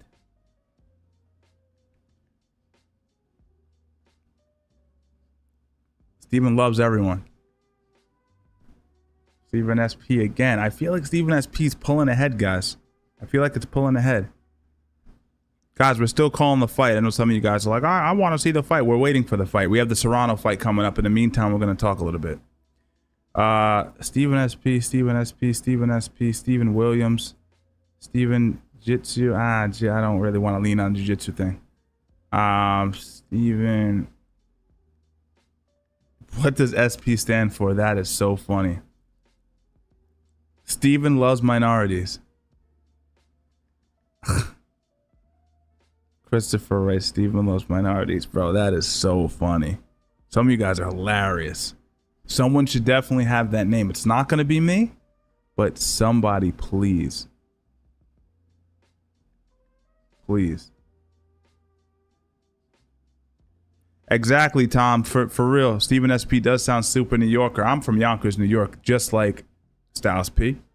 Styles P's name, SP the Ghost, kind of makes sense. You hear that? So Steven SP might be it for now. I can't even say some of the things you guys are writing. Energetic goes Steven. Again, not that bad.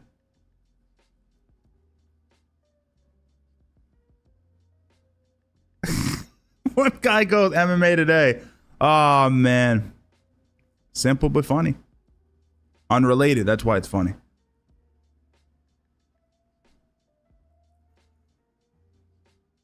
Stephen Trumpster Williams. Just keep changing it. Every like 90 days I change it.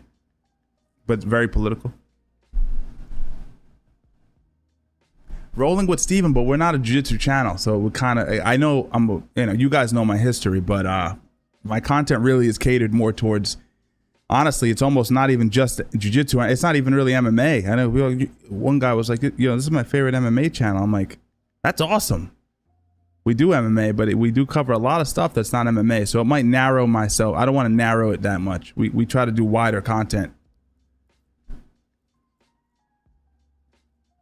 Sean says Steven eats ass. Round of applause for Steve, for Sean on that one. Oh, that's a good one. Not Krav make America great again. Krav Maga, but the MAGA is MAGA. Steven SP LGBTQ. Fuck, man. It's my same face. I'm smiling, but trans flag across my face. 1 million views. Now you guys are, guys, you guys have crushed me with laughter. You guys are so funny, man. All right, so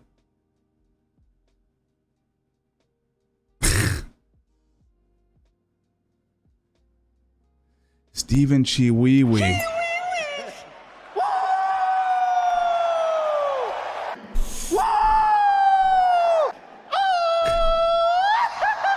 Matt Markey, that's pretty funny. Just X out all of the letters in strangles.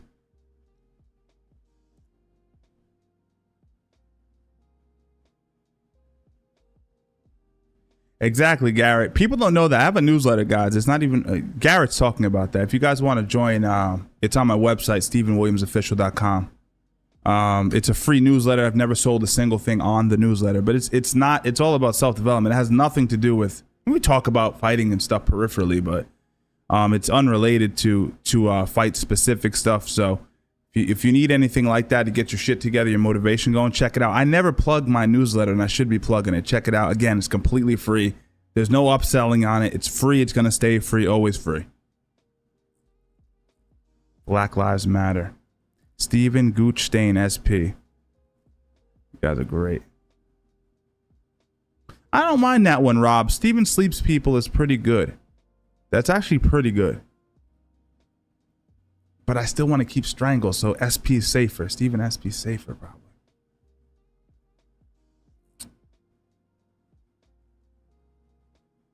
Yeah, Dwayne, I agree, man. It's going to be a very tough uphill battle. Yeah, so I coached MMA, both amateur and professional fighters and jiu-jitsu competitors for close to 20 years. Damn, Kevin Wu kind of hit it out of the park with the Steven Segway King. Like, damn. It's kind of good. That's kind of good.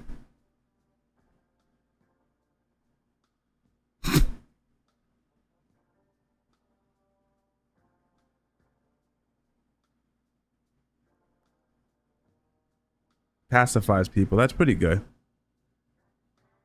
Like, as much as I think YouTube is a fair platform, and I do think it's a fair platform, and I've made just mistakes throughout the last few years that have handicapped me, but despite that, we've had good success.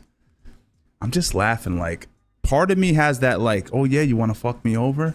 I'm going to make the most ridiculous name ever that's legal, but ridiculous. Perry K, like, Steven Loves Everyone to me is like a perfect one, but it might be a little bit too, man, maybe it is good. I don't know. This is tough for me. I'm not decisive with it, man. They're getting ready for the fight now. They're getting ready for the Serrano versus Morgan fight, which I think is just going to be a complete wash, you know? Steven Seagal Jr. I know, yeah, so you say every time you see T Wood now you feel sad. It's pretty funny because I'm listening to him call the fights and I'm just like, I mean, he's still in the public eye. He's doing some cool stuff, but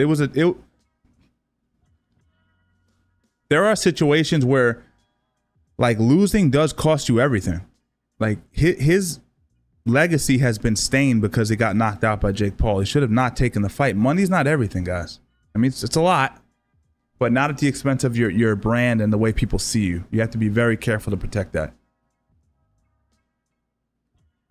Yeah, so Mr. 509, we got into that. We got into the CJJ versus ADCC in the interest of the chat. I don't want to reiterate it. And if you watch my lives, and that's why I said turn on post notifications, guys. You know YouTube's not going to show you my lives when I go live, so you're going to have to turn on post notifications.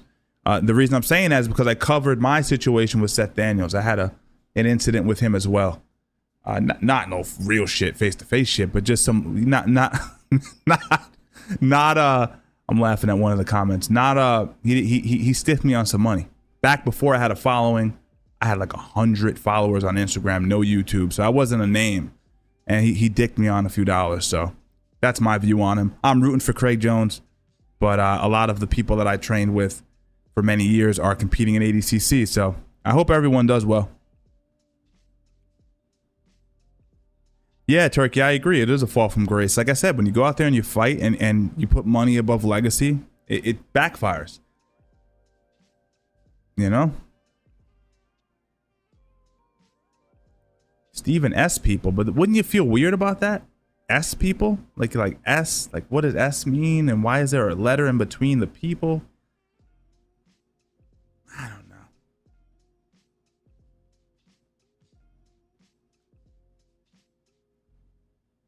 SSP. I know that's what I was going to go for, but then I don't have Steve and Steven in the name. You know, you want people to know your name. Steven's perspective. Very, very... Steven's perspective. That's actually not bad. All right, we got Serrano backstage right now getting ready to mollywop somebody. She's just sitting there waiting.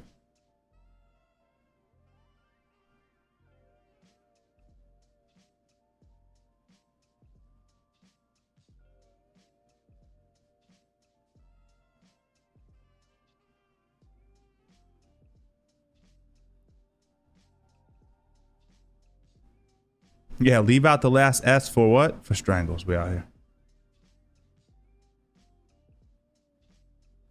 here. Steven Libs. We should just put Steven is very progressive. If we put Steven is highly progressive, politically speaking, as my name, obviously I'm being silly. Steven votes blue. Million views, baby. Round of applause for Steven votes blue. Million views every single time. I have, yes. I've met red belts in my life.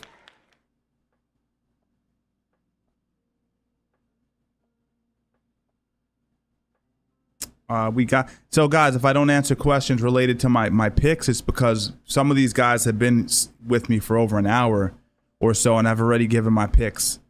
So it may be a little bit, you are liberal. I'm absolutely not liberal. That's the inside joke there. I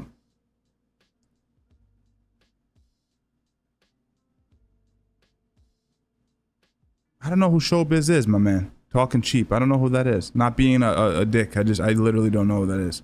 But I'll check him out. Or her out. Steven loves people. Ah.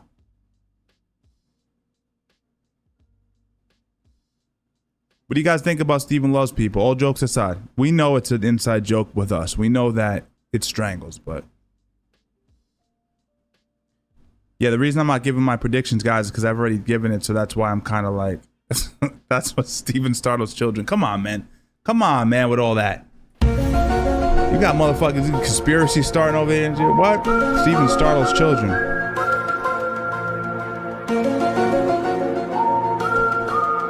Nah, we ain't going with that name. I don't like it. Steven loves people. People are saying that Trump, there's a chance that Trump can actually turn New York. That's a question I just got in the chat. I don't know, man. It's weird because a lot of the state is actually conservative. People don't know that if you're not from here. But the city, the denseness of the city, as I understand it, is always very progressive and blue. So will it turn New York? Well, can he turn? If there was ever a year to do it, it'd be this year, coming off of Steven beat Medicare. You know, a situation where he comes off of an assassination attempt. If there was ever a year for him to turn the country, it would be to turn the city. I'm sorry, the state rather. It would absolutely be this year. I'll be interested to see how it goes, though. I know, Wesley. I know. There's so many things I want to do on stream and so many fun things, man. We got to see.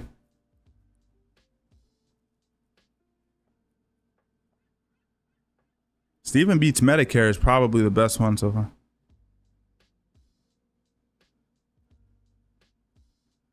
It's going to be a close one in 2024 in New York. Yep. And also upstate, absolutely. But even not as far up as you would think. Like, even when you start getting into Westchester, I'm not saying like Westchester's going to vote red. I'm not saying that. But like if you're out in Westchester and you like ask someone, like, what's your thoughts on Trump? Like, most people would probably be like, yeah, it's cool. You know?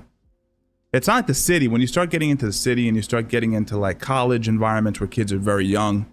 And I know this from my perspective as a man. When I was very young, I remember being out west at the time. For the only time I lived away from New York, actually the second time I lived away from New York.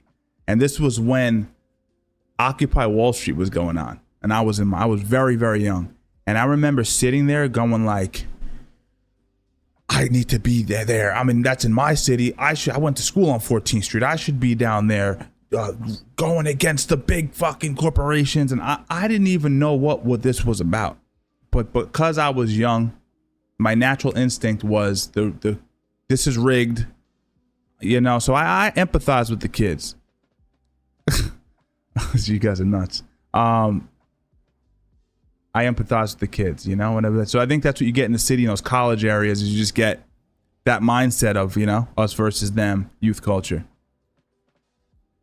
And now, and again, that was before the internet was fully matured in its current state. Now there's weaponizing information, misinformation. It's crazy. Steven SP is not bad. That's pretty good. I mean, I might have to do it. Yeah, I'm seeing a lot of Steven SPs. I feel like that one. You know what I'm saying? One of you guys said something funny. I'm scrolling up to see.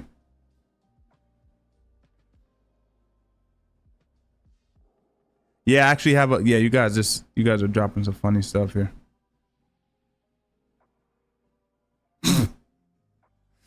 Steven sells Pomeranians. You guys are blowing my mind right now. We have Amanda Serrano walking out to the ring right now with Stevie Morgan, her opponent. Stevie Morgan looks frozen right now, guys. She looks frozen. Deadpan face, looks very tense, very nervous, almost looks pale. She's a white girl, but she looks pale, like sickly. She's showing up to take a whooping. Yep. Aimer, man, fall back.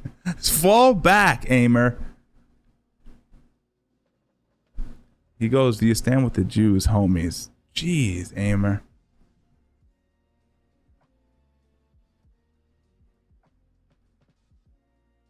That's what I'm saying, energetic. When you're young, you're malleable in all ways. And I know because I was. And again, without the internet in its full glory, I can't imagine now how I would be affected. Naturally, kind of a contrarian person in my own ways. As many of you can agree.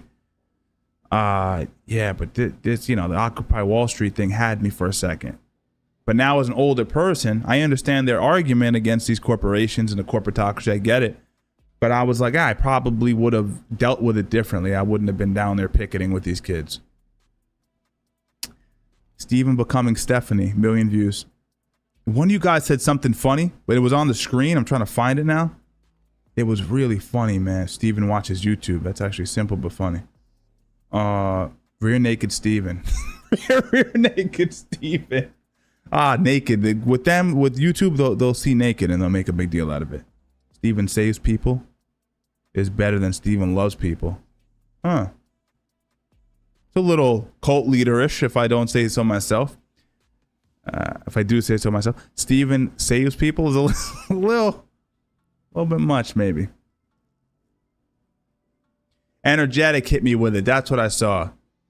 Steven trans people. Stop it. Stop it. SG the Ghost instead of SP the Ghost. Round of applause for that one. I want to use my name though, but that was good. SG the Ghost. That's damn good.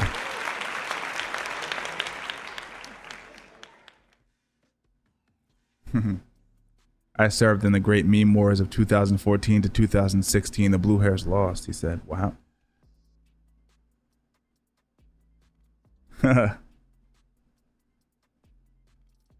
It's not bad, actually. You guys dropped so many good ones that I'm actually like, I'm lost. I'm more confused now than I was before we started. They're announcing the fights, guys. I'm going to try to focus for this fight now and actually give you a little bit of play-by-play, what you're actually here for. And I've been yapping about my name for the last hour. Stevie Morgan looks terrified. By the way, this is the co-main event. We got the Jake Paul versus Mike Perry fight coming up next. See how it goes.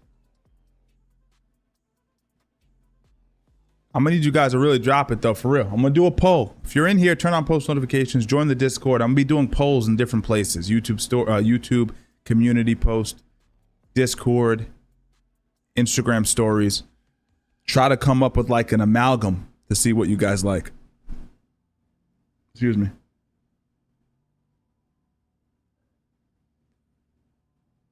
Actually, Vape Man, I'm not a huge fan of pits, man. And I have a story of why I'm not. And if you know me, you know me. You know exactly. Very few people know why not.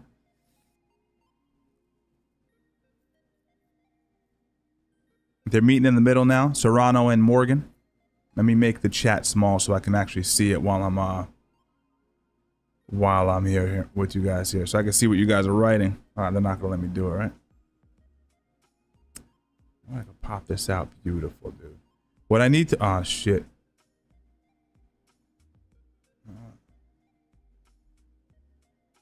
Never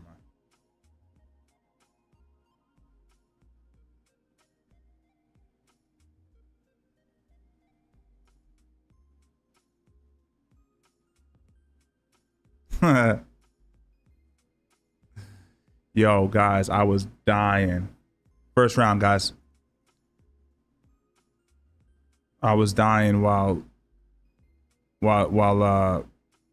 Tony Lopez was giving the interview, bro. He doesn't train for his fights.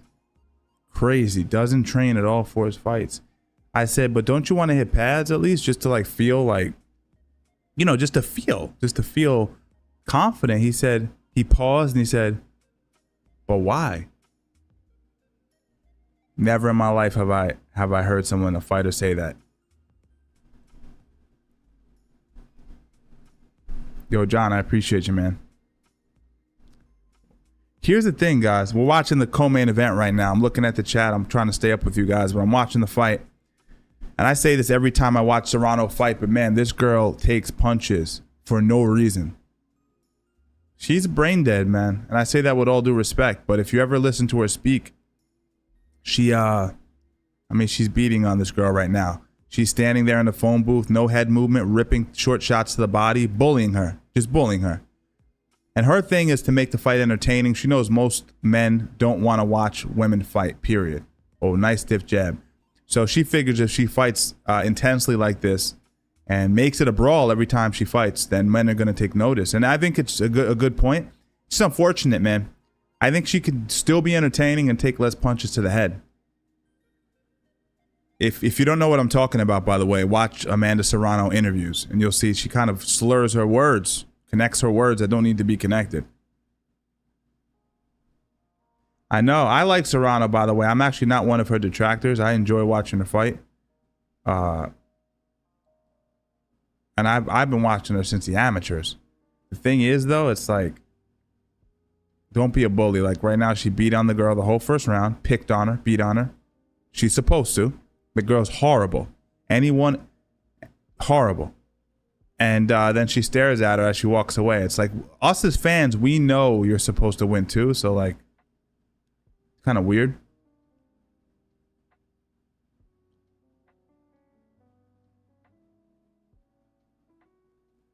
Yeah, Mr. 509, absolutely, absolutely. He asked me if I would take on MMA Guru. I don't think any of those guys would fight me. Not one of them. Not one MMA creator. Now, the guys I actually respect outside of Mighty Mouse, who obviously is Mighty Mouse, who outside of, I don't consider the UFC legends who happen to create content to be classical content creators. I made my name off of creating content. So none of those guys, no disrespect, you know, no, come on. It's an insult to even ask me that. But it's also entertaining. So it's actually a good question. Who do you guys think could take me? What content creator in the MMA space? I'd love to hear your guys' opinion on that. No, that's my point, Tom, is I don't consider Wonder Boy Thompson to be a classical creator. He moonlights as a creator. I consider him to be a fucking world-class legendary fighter. A special dude. I remember when he was coming up to TriStar around the same time. She stops her, by the way. Serrano stops Morgan in the second round. It was effortless. Effortless. That was just a show up and collect a check. That was the easiest money she ever made. She shouldn't even be happy about that win. Jeff Chan is a content creator. Not in the classical sense, but he is a content creator. He does sparring footage and stuff like that. But he also is a 1FC fighter, you know?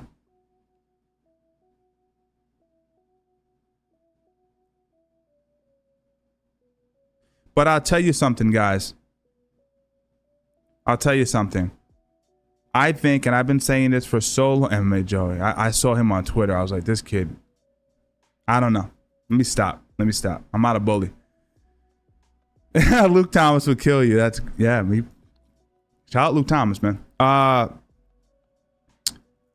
Mayhem Miller's not a content creator. Jesse on Fire has been very good to me, man. You guys know that. If you come to my lives, you know Jesse jumps on here, donates all the time. Always been very cordial. Got nothing but respect for him. You know? But I'll tell you something.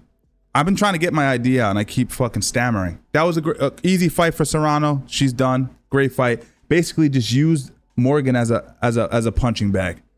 Whatever. Take your check. Let's get into the main event.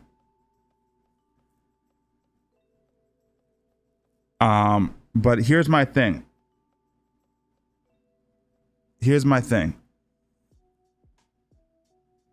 I've been saying this for a very long time, chat. We need Ban, thanks for the 199. Jesse Enkamp. I mean, hey, man. Jesse Enkamp. This is what I feel. And this is never disrespect to any of those guys.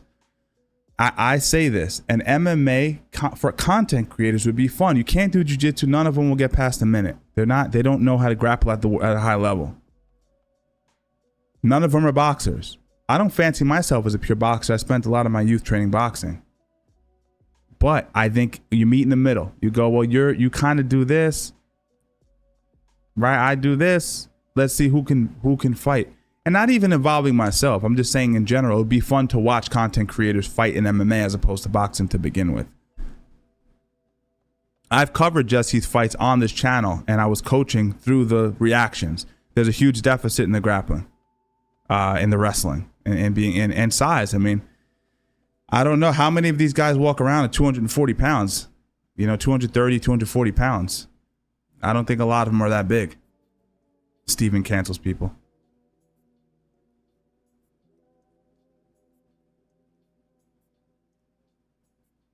Eddie Hall, bro. Come on, Eddie Hall.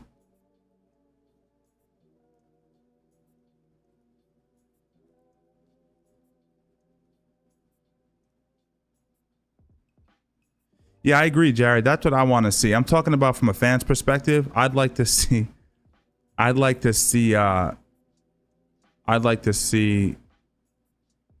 gotta understand, guys. Yeah, see, all these people would be fun, like IEC, Sensei. I'd like to see all of them involved in it because I think they all are awesome. Those guys specifically are awesome. I've had good interactions with all of those guys. When I first started gaining a little bit of momentum, they were all very supportive from the jump. So that's why you never hear me talking bad on their names.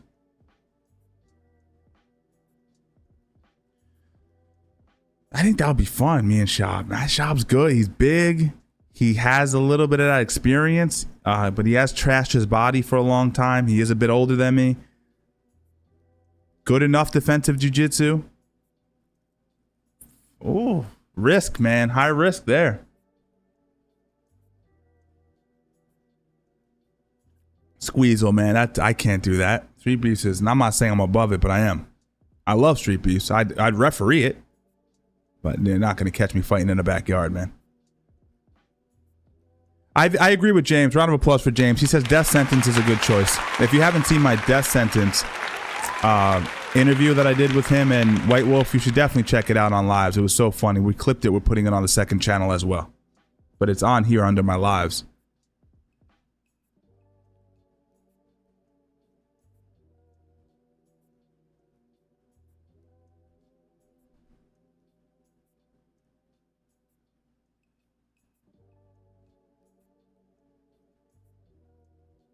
Deep cut professor, but it's Jared from back in the Viking days. Miss those mats, but look at you out here with the 1,000,000 subs. Yo, what's Much up? love. What's up, Jared? What's up, man?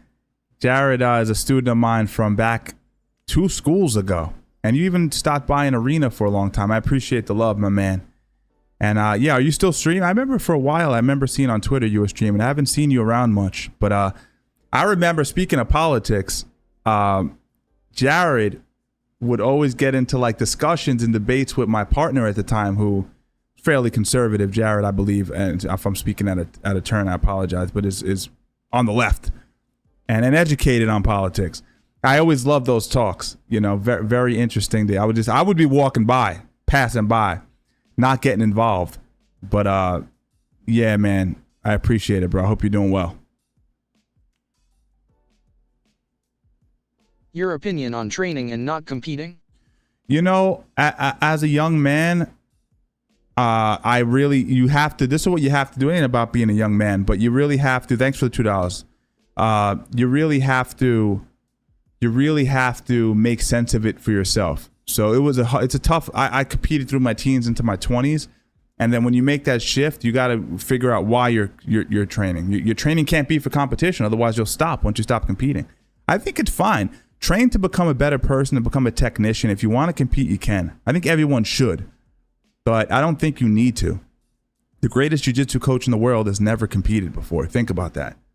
So, and he's very good. So it all depends. Every man should compete once, I say, but that's a little hyperbolic, to be quite honest with you. Train because it makes you a better person. I think that's a great name. Jack says Steve takes on the deep state. That's a great name. I mean, listen, competing is great, you know.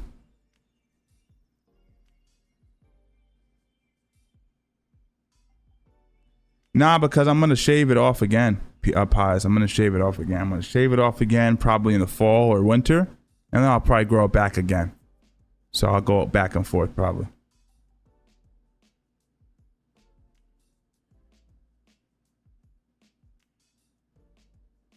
I love the passion. So Cryo comes in and goes, Ilia Topuria is not the best boxer in the UFC. So to be that passionate of it, this is what disturbs me deeply about MMA fans. Based on the evidence that he supplied you, becoming a world champion that quickly, knocking people dead with his boxing, pinpoint accuracy, punch selection, the ability to make people miss from a fucking quarter inch. So to say he might not be is one thing. To say he's definitely not is an insane statement. But also, yeah.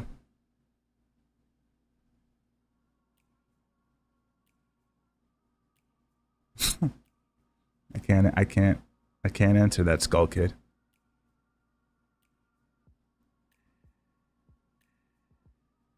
Steven strangles Biden. Views. Actually, that would not get me views. Steven strangles Trump. Million views. Yeah, like, so if you say Ilia is the best boxer, like, I could disagree with you, but the evidence supports that he's probably the best boxer. Like, there's a strong chance. Now, if you said Max Holloway is, I'd also support that. But if you come in here and you say he's definitely not, I go, wait a second, where's the evidence to support that he's not? Everything I've seen has been, you know, incredibly impressive. You can also say the same for JDM. JDM hasn't accomplished as much. But if you look at him as a technical boxer, he gives everyone a problem. It's a problem to box that guy. I worry about Holloway. He's asking me, what do I think about Topuria versus Holloway? I think it's a very tough fight for Holloway. The reason I say that, he looked fantastic in his last fight, but dropping down a weight class as we get older becomes very difficult. So I think Topuria might have the edge in that, but I'd like to see Holloway win. Jared says, low-key, I think Welks is the most underrated boxer in the UFC. I think he's really good at feinting, at switching stances, at using a very unorthodox stand-up style, and timing his blitz as well. And he has a really good jab. But a lot of his strikes work because you're fearing the low kick, the low calf kick. He keeps you guessing with his kicks. Pure boxing, though, we saw what happened. You can back him up in a straight line. He hangs his chin up there. So I don't think he has the best boxing. This is obviously all opinion-based stuff. Some of you will agree with me. Some of you won't. But absolutely think he's an incredible boxer. But pay attention to how he sets his punches up. He does use his kicks a lot to do it. Unlike Topuria or JDM especially, who lean heavy on just boxing. We're getting ready for the fight, guys. We got Jake Paul lining up here, getting ready to fight Perry. They're just showing some pre-fight stuff now.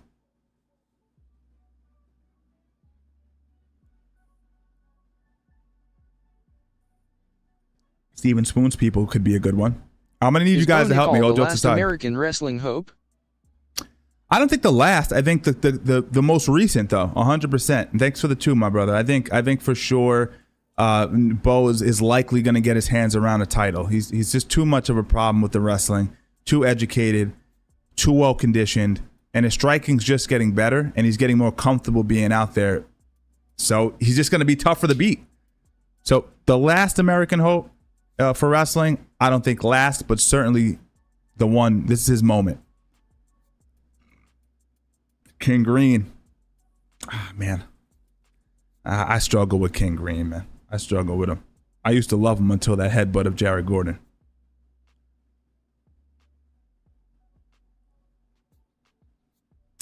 I might get into it, Skull Kid. Ballerina, I think it's good actually for your balance.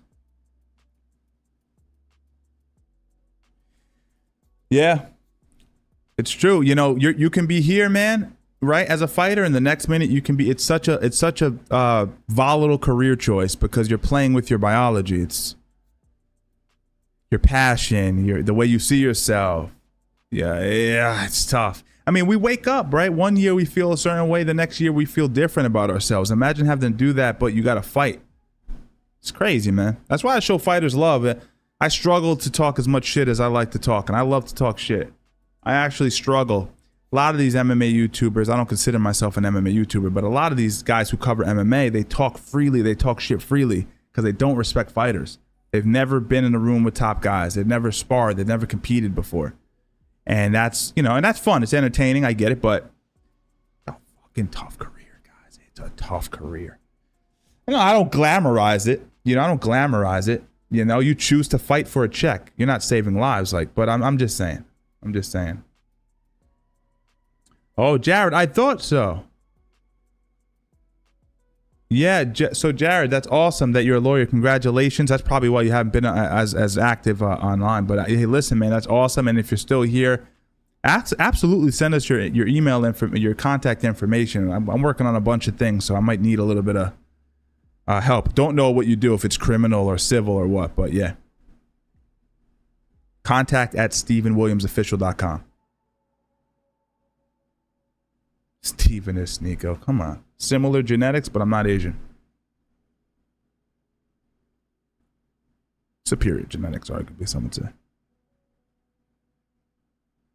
I know, Connor, but we got to do something, man. We got to do something, man.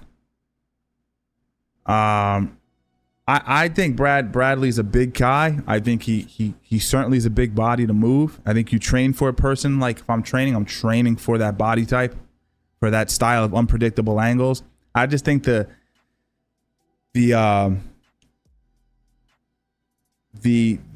moat and the distance he has to cover in knowledge with MMA is just too steep.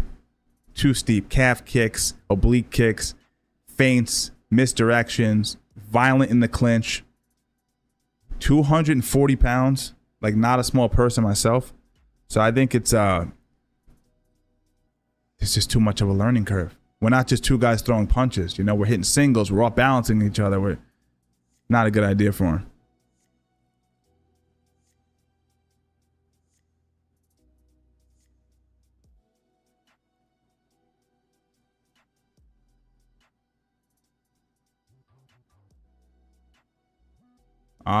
Civil litigation. Awesome, man. Yeah, like I said, just keep in contact, man, because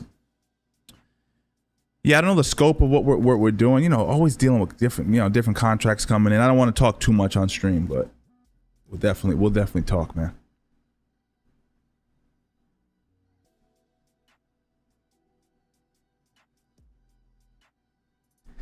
I mean, if we're talking technically, Ilya is a better boxer than Alex Pereira.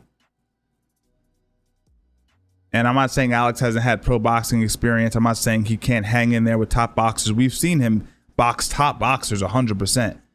But and obviously you can't base them against each other because they're two completely different weight classes.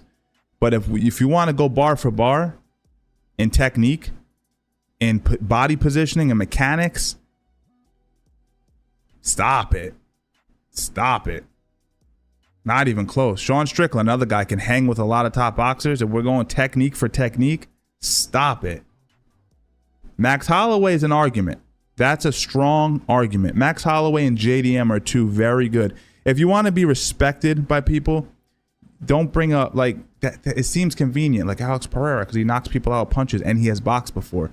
But really look closely at his technique with the punches purely.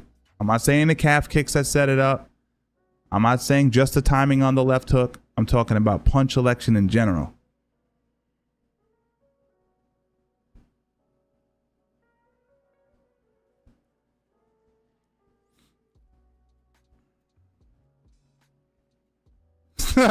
He already shaved his head, Skull Kid. That's pretty funny, though.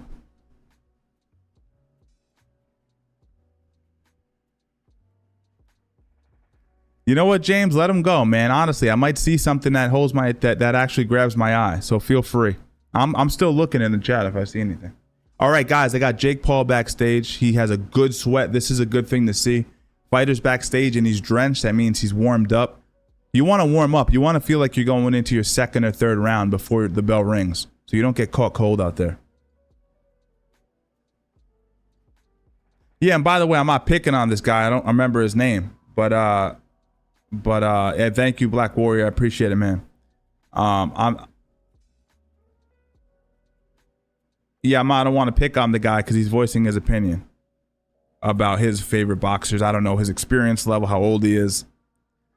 So I'm just giving my audience a deeper perspective on what boxing actually is. We got Logan behind, and I'm not the fucking the main voice of everything that's right about boxing, and this is how it has to be. But truthfully, if you're talking to a high-level coach, he's going to say they're going to assess every one of his punches, how he positions himself, his defense, his offense. Like everything has to be taken into account. And that's like, as much as I love Pereira, I'm a bigger Pereira fan than a Topuria fan, but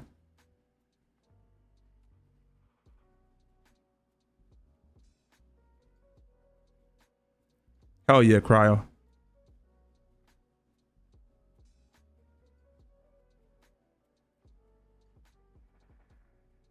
Well, that's the thing, guys. Ben the Steve. That's a little bit better. Ben the Steve could work. No, but Jax, what we're saying is he became a world champion. He knocked out Volk. He's been a world champion in a short period of time, largely with punches. Then look at his technique on top of the accolades. Jax, come on. Objectively, man. Objectively. World champion that quick with boxing in UFC. Again, if he was just throwing overhand rights and knocking people out, this wouldn't be a discussion. Instead, he's jabbing their chest. I'm just using that as an example, but that's crazy. Pies, I don't think we're gonna see a lot of hugging, but this is the thing, man. When they get on the inside, right, they're getting ready to walk out hopefully soon. You really have to take this into account. Is the referee going to allow Perry to work? If the referee allows Perry to work on the inside, we'll have a fun fight because that's where Perry's going to shine. He should work the body on this kid who just cut from 230 to 190 something. That's a lot of weight. All right, we got Perry backstage. Let's see what he has to say. Let me just turn this on. It's the best of the bare knuckle. Mike Perry is getting ready for his main event. And Mike, the fans are ready. We're here. You're locked in. I want what you feel right now in Tampa, Florida. I'm pissed off. I'm ready to go. And Wade, I'm fucking them up. Wade, let's go. I'm ready to beat your ass, Jake. Baby, let's go, baby. Folks, I think we keep it short. What did I just do? He looks ready to go. He looks absolutely zoned in, man. It's just that deficit he has with technique, man. He kind of walks forward. Doesn't jab, doesn't jab in the traditional sense where you push off your back foot. He kind of walks forward and jabs. It's like crazy style that Perry has. But damn, man, I'm rooting for him. I just hope that the referee lets the man work on the inside. And I hope Perry can find opportunities in the exchange. Jake does. I hate talking like this, but we're having fun. I'm talking here for hours. Let's have a little bit of fun. I'm looking at them backstage. Jake looks nervous. Perry never looks nervous. He just looks ready to go. But here's the thing, man. At the end of the day, once the bell rings and punches are exchanged, Jake's going to settle into who he is. Muscle memory takes over. And he's trained for this fight. He's ready to go. He's ready. He's making fun of Perry's boxing backstage. He's like doing this whole thing. But Perry's stiff. It's My funny. man Big Steve. Blessings to you and the fam. Hey, Adam, thanks for the 10. I appreciate it, my man.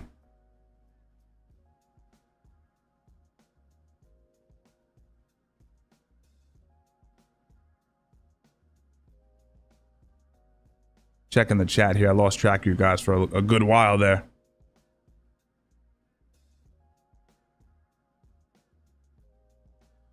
I know, man. If we're going confidence for confidence, who's the harder man? Obviously, Perry wins in a landslide, but that's not what boxing is. Boxing isn't a fight, man. As much as we want to make believe that it is, it's not. It's two guys punching at each other with unnatural pillows on their hands. It's tons of rules, and there's a third guy in the ring telling us when we can punch and when we can't. It's a very, very specific sport, like soccer, like football. You know, and that's why I'm pushing for content creator MMA. We want to see enough with all the rules, enough with all the touching and telling me to get off the guy. Let people fight. But anyway, my point is I think Jake Paul's going to have that distinct advantage because there is so many stipulations. Bare knuckle is not boxing, man. It's a different world.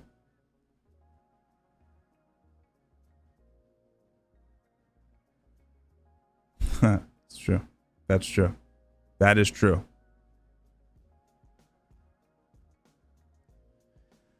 Yeah, no, Yin Yang, I feel like, you know, again, every single person in this room, I would say just about we got 1,800 votes on this. I think everyone in this room wants to see Perry win, and preferably by brutal knockout.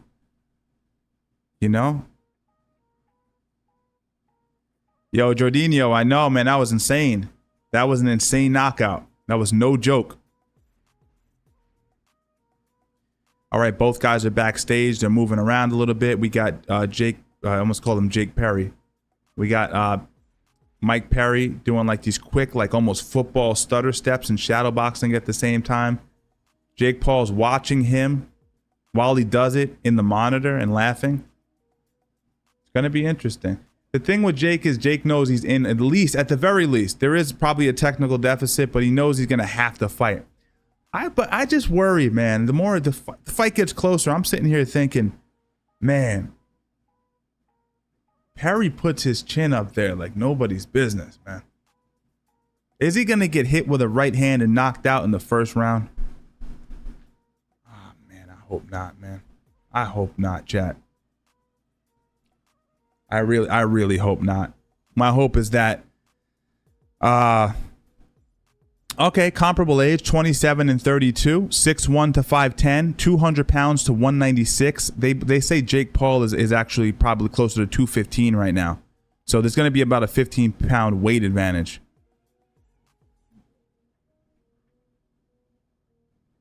Just said the weight is main event coming up, guys. Main event coming up. Both guys are going to be walking to the ring now very soon. Getting ready. Perry definitely has stamina. Yeah, he's a grizzled, tough dude who has more heart than you know. I would say this is, I don't want to be derogatory. He's kind of like too dumb to get tired. If you know what I mean. He's too dumb to get tired. He forgets that he's tired type of guy. You know, if you're too self-aware, you get tired and you start to like second guess yourself. This guy just doesn't have that gene, so.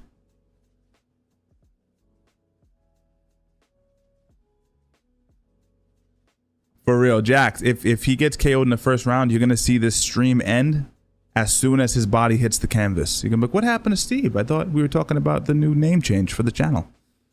Gone like the wind.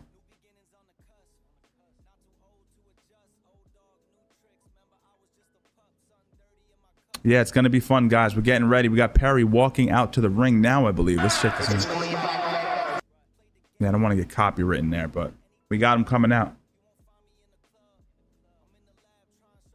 Yeah, that's the politically correct way to say it, Jared. No preservation instinct. That's right. That's right. He doesn't have that gene that tells you, hey, listen, maybe don't do this.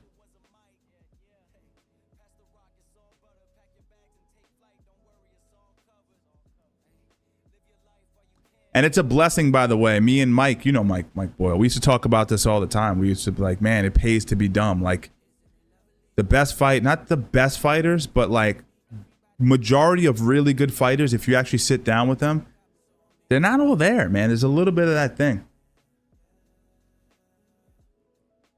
But you need that. You need that thing to be able to be effective in fighting. You need that. All right, we got our man Perry walking out to the ring now, guys.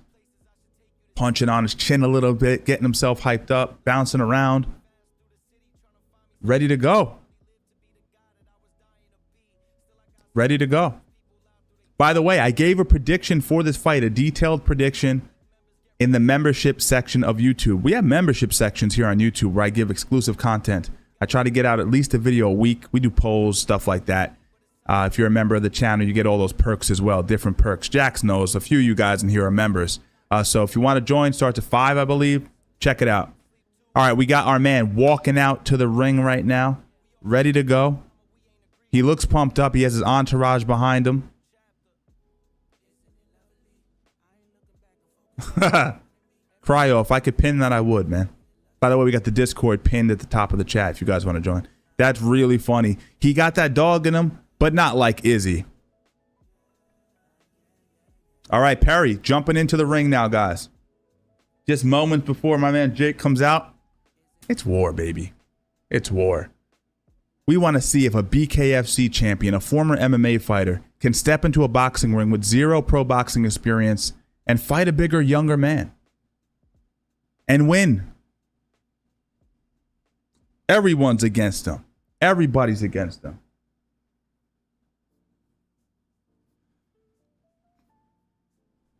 Everybody's against him. Let me tell you something. Let me see something. I want to see the odds. Are they going to give me the odds or no? He was like a minus what? What was the odds on this shit? Do you guys remember the odds?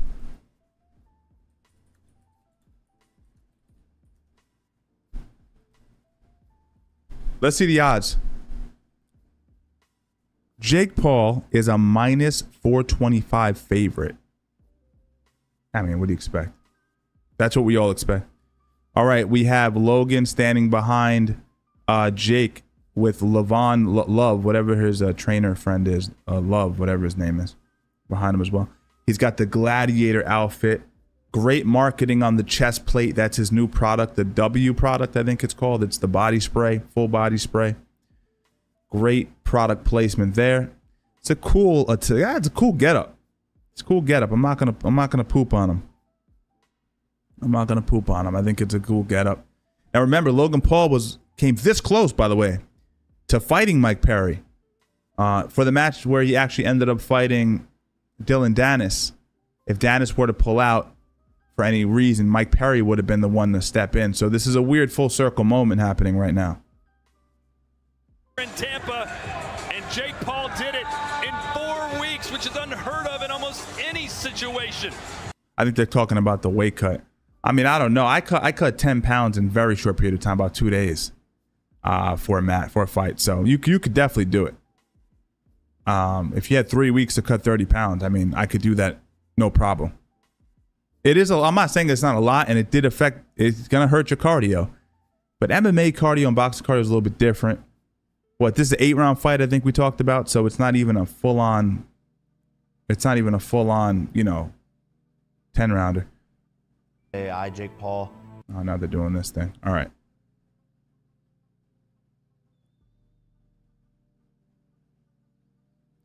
Nope.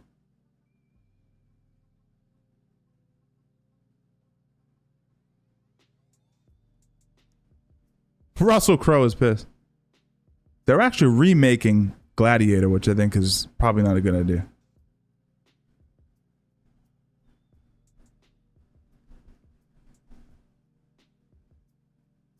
Oh, maybe he is. That could be the connection. I didn't even make that connection that maybe he's getting sponsored by Gladiator too. I'm not sure.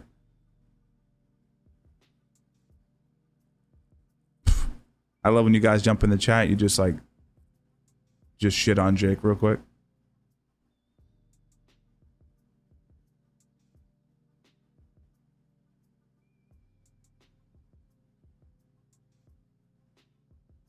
I believe it means, Cryo, if you bet, in order to make $100, you got to put down $450. Something to that effect.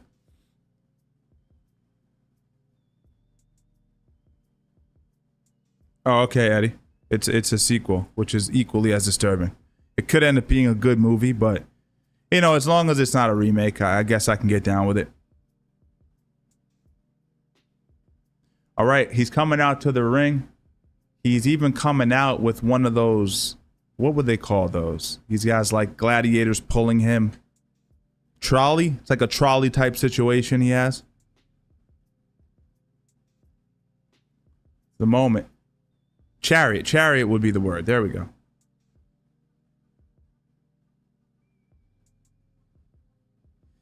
Rex says that I'm glazing Mike for real. Okay. I think you probably just got in here.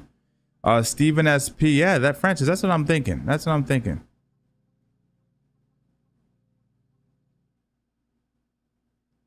Oh, yeah, Denzel's in it. I'm going to watch it then. Love Denzel. Denzel can literally just like take a shit in the middle of a scene. I'm like, bro, great acting.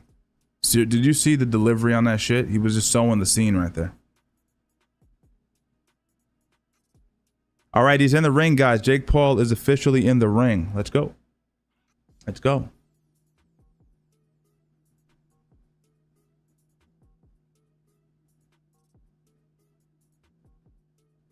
All right, all right. So he's giving him the crazy look. All right, I'm gonna try to move this over. I can't really see clearly. All right, we're doing the announcing. Jake trying to psych him out, doing the face and all that stuff, and Mike looks just zoned in for the most part. Looks focused.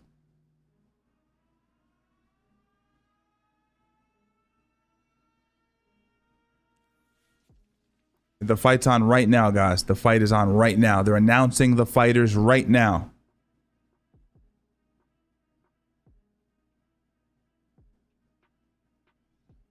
Oh, shit. Don't do that. All right. Might be a little harder for me to see the stream here, guys. I mean, the comments, because I'm going to be calling the fight. I actually want to call the fight properly here. Jake looks zoned in. I'll tell you what, Mike Perry looks so calm right now, guys. He looks so in the pocket. Yo, moderators, just keep an eye on the chat. I'm not going to be able to, like, if anyone gets out of line, you know what to do with them. Jax has heavy hands. Energetic, you're in here quite a bit, man. We might have to make you a moderator. Hey, Steven. Love your channel, man. I'm always updated on your latest content. Much love, Red Heart. Hey, thank you very much, and thanks for the $6.99. I appreciate it, my man. Yeah, that guys, make sure you turn on those post notifications. If you're confused to why everyone's saying Steven SP in the chat or Steven loves people, why are they saying this? If you just got here, it's because I'm going to have to change the name of my channel because YouTube is penalizing me for having strangles in my name, which is pretty rough, right? So turn on post notifications because you may not identify my channel. You're like, oh, Steven SP, I don't know what I subscribe to that channel. It's Steven Strangles People. Just had to change the name. All right, they're announcing Mike Perry. Mike looks pumped, man. Look at him. And 3 wins coming by way of knockout. He is a bare-knuckle superstar from Orlando, Florida. The king of violence, Platinum Mike Perry. Mike is a fan favorite. He looks pumped up, but is he just going to walk into a right hand? Are we getting out of here, Jax, immediately? We might have to get out of here immediately.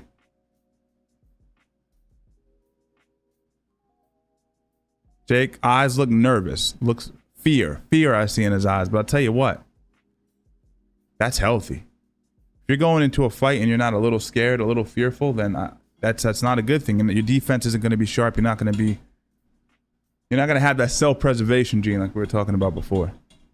Fear is good. Mike, though, none of it. At least none visibly. Jake Paul being announced. All right, both guys meeting in the center. Moment of truth, guys. Round of applause. Moment of truth. Both guys staring down in the middle of the ring. Jake talking a little bit of shit.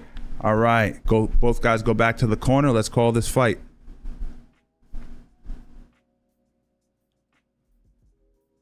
Go. Let's go. Mike, don't walk into a right hand first thing. Just don't do that. Work the body, take your time, feint. Just don't walk into a right hand. That's all I'm asking. Mike Perry looking violent though, ready to go. Let's see. Come straight out. Come straight out to the middle. Much smaller. Ooh, ooh, ooh, ooh. Just jumped in off at a distance awkwardly. Maybe this makes the fight hard for Jake. Oh, Jake looking a little uncomfortable with the movement. Has to settle down a little bit. Nice right hand to the body by Jake. Finishes with the jab to reset Perry. That's what you got to do. You throw the right hand to the body. You finish with the jab. That acts as a reset. Good stick by Jake. That's it. That's it, Perry. You got to make him punch when he doesn't want to. That's what will get him tired. It's not always working the body. It's just make it. Oh, big right hand knocks Perry down. Already Perry gets knocked down. Didn't look like the cleanest shot, but it sent Perry down. It looked like a bigger guy hit a much smaller guy. But Perry doesn't look too bad. He looks fine. You got to respect that right hand. You can't just walk in. Oh, exchanging left hooks there, guys. Oh, big right hand by Jake. Jake is winging that right hand. Nice sharp left hook by Jake there. Lands clean on the button. Oh, this is the clinch. This is where you got to work. Now, Jake's trying to pull in an overhook. Perry, experienced MMA guy, keeps his hands on the inside. Very smart. Very smart. Jake already shakes his arms out. That's not a good sign. Early in the first. I mean, Perry, took Jake's biggest right hand and just got right back off the canvas. Looked like almost like a slip, but it wasn't. Nice job. Now, so Mike Perry pushes him off. Mike does a feint. Jake overreacts. That's what he has to do. He has to walk forward. He has to make it a fight. Just like that. Make it a fight. There we go. Watch the right hand. He's going to jab the body. Then he's going to look to feint low and come over the top with the right hand. Yeah. Yeah, nice left hook. He does that too very well. He jabs to the chest, then he comes over the top either with the right-handed hook. See, now what he's trying to do, like he did with T-Wood, is he's trying to clinch Perry. He can't clinch Perry. Big shots by Perry. Big shots by Perry. Jake looking to clinch. I think he's realizing right now he might be in here with a different dog. Perry's doing such a good job of keeping inside wedges. He gets hit with a big right hand, walks it off. Jake has to come to terms with the fact that this guy might be standing here at the end of this. And I think, what kind of psychological damage does this do? If I hit a guy with my best shot and the guy's still standing there, I'm like, what the fuck? I still don't think Jake hit it. Well, it was a forearm strike by Mike Perry there, a little dirty. I don't think the right hand has landed perfectly yet. I don't think it's landed perfectly yet. I know what's getting Jake tired, though, chat. Oh, beautiful right hand lands on Jake right behind the ear. Suppresses blood to her brain. Thanks for the $2 there, Adam. That's actually a little long probably for the algorithm. Stiff jab by Jake. Oh, wow, man. So what I see working very good for Perry in the first round. He did get hit with a few shots, got knocked down. That's a 10-8 round for Jake. But what he did well, he did better than I expected. He didn't get knocked out. He kept his hands on the inside. So every time Jake goes to overhook or underhook, Perry's experience as an MMA fighter came in handy there. And I think that was tiring Jake out. He would have to reset off that break, get pushed off, and he was taking these deep breaths. I don't know if he was prepared for that clinch wrestling. Good work so far by both gentlemen.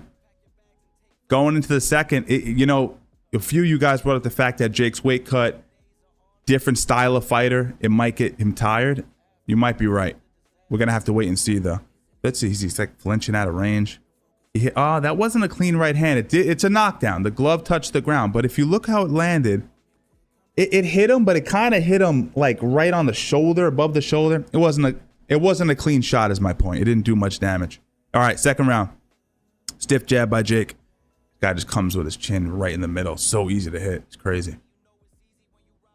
Stiff jab by Perry, though. See, Perry, the question is not if Perry can take the punch. Can Jake take a shot? I want to see Jake take the shot. Nice job. He doesn't let Jake rest on the inside. He frees up his arms right away. Watch the right hand. Hits him, knocks him down. Clean right hand lands right on the button on Perry. Perry is having a hard time getting up. That was a clean shot.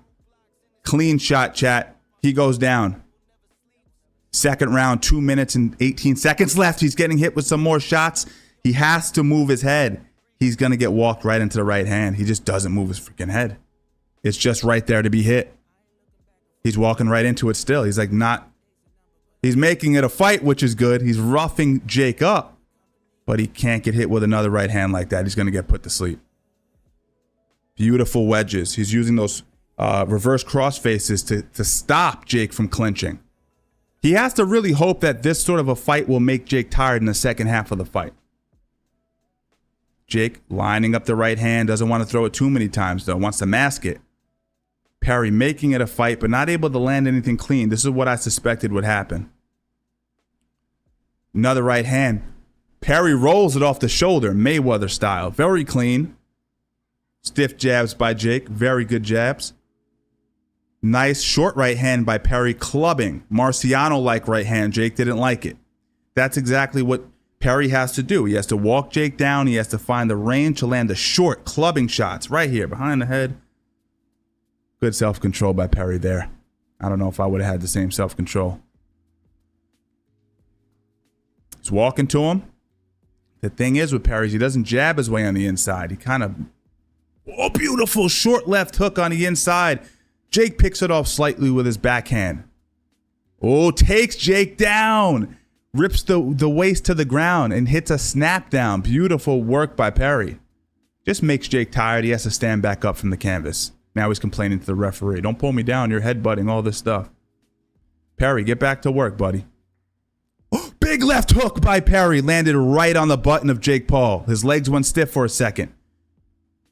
He has to keep it unorthodox, just like this. He's starting to get comfortable. Perry's starting to get a little comfortable in this round here. And this is a round where he got knocked down clean. Uh-oh. Perry's starting to get comfortable. Perry's starting to disrespect him. Perry's starting to disrespect him a little bit. Walking to him, hands down, stiff jab. Oh, he's going to find him. He's going to find him. Oh, Perry.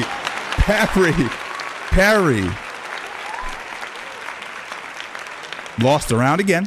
Got knocked. That was a right hand I can't say was as fraudulent as the first one. That was clean on the button. That put him down. But he came back at the end of that round. Perry gets better the more he gets hurt. Jake has to stay on his bike. Has to stay behind his jab. Has to avoid those mid-range to close-range strikes. This is where this mofo is dangerous. Look at this.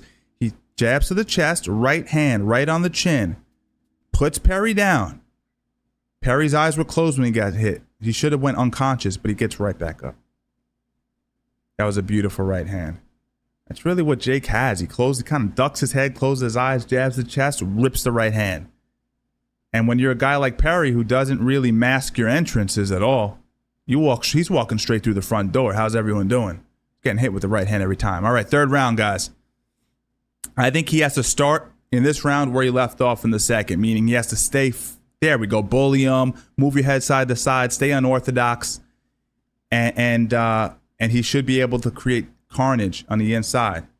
There you go. He'll find him. Beautiful left hook to the sternum. Crossface to create space. Very nice. Watch the right hand. There we go. That's the right hand. Oh, Perry's starting to get confident because now he sees the right hand. After you got hit with that second right hand, now he sees it. He's picking it off with his arms too now, guys. This is good. If you're a Perry fan, oh, he's bullying him now, guys.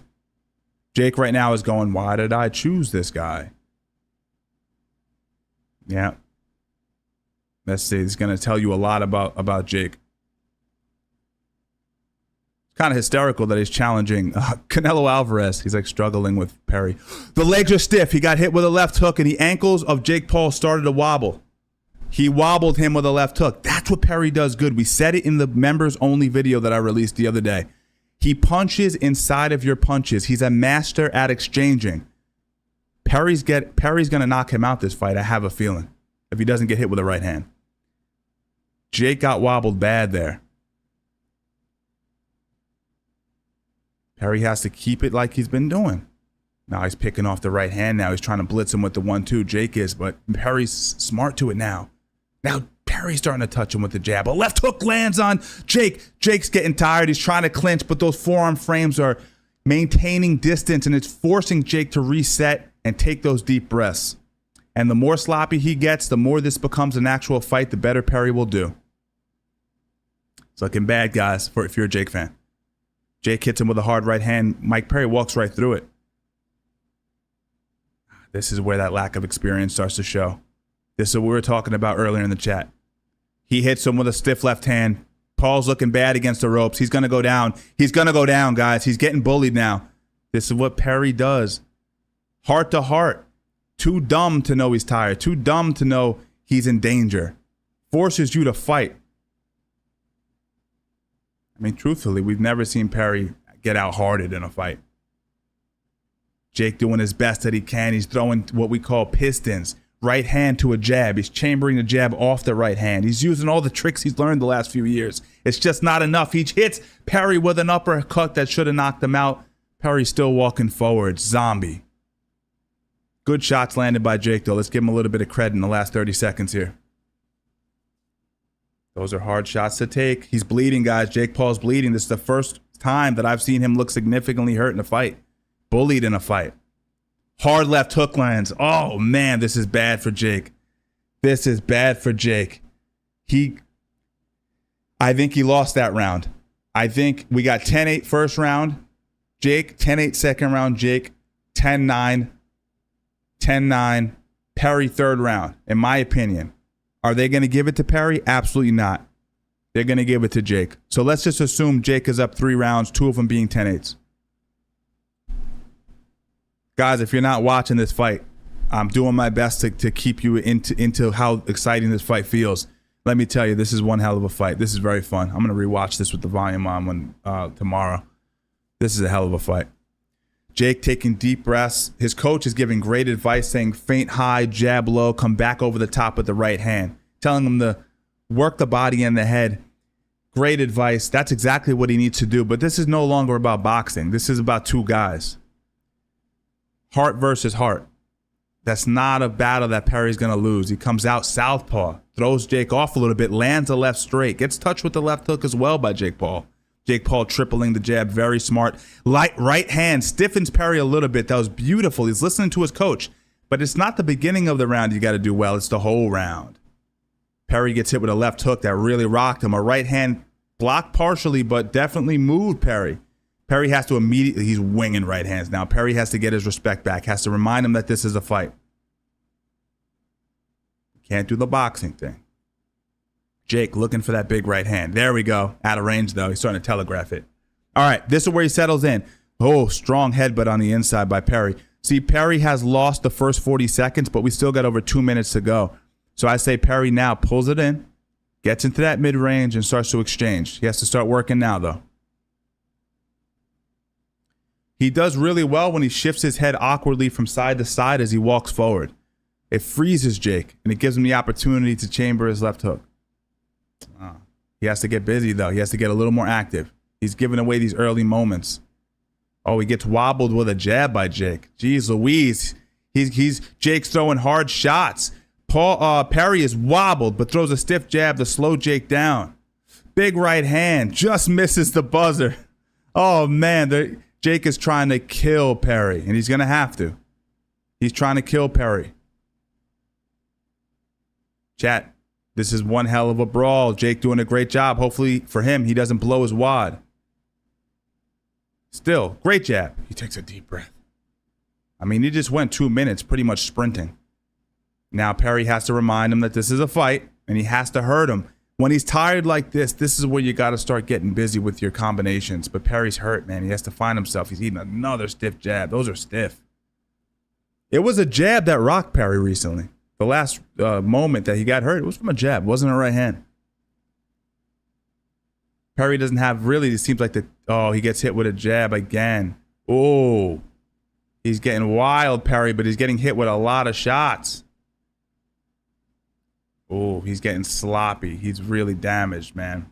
Oh, he gets hit with a left hook, right uppercut. Perry's about to go down. Perry's about to go down. Paul's throwing everything he has at him, but he can't seem to get Perry out of there. He's trying to get him out of there, but he just can't.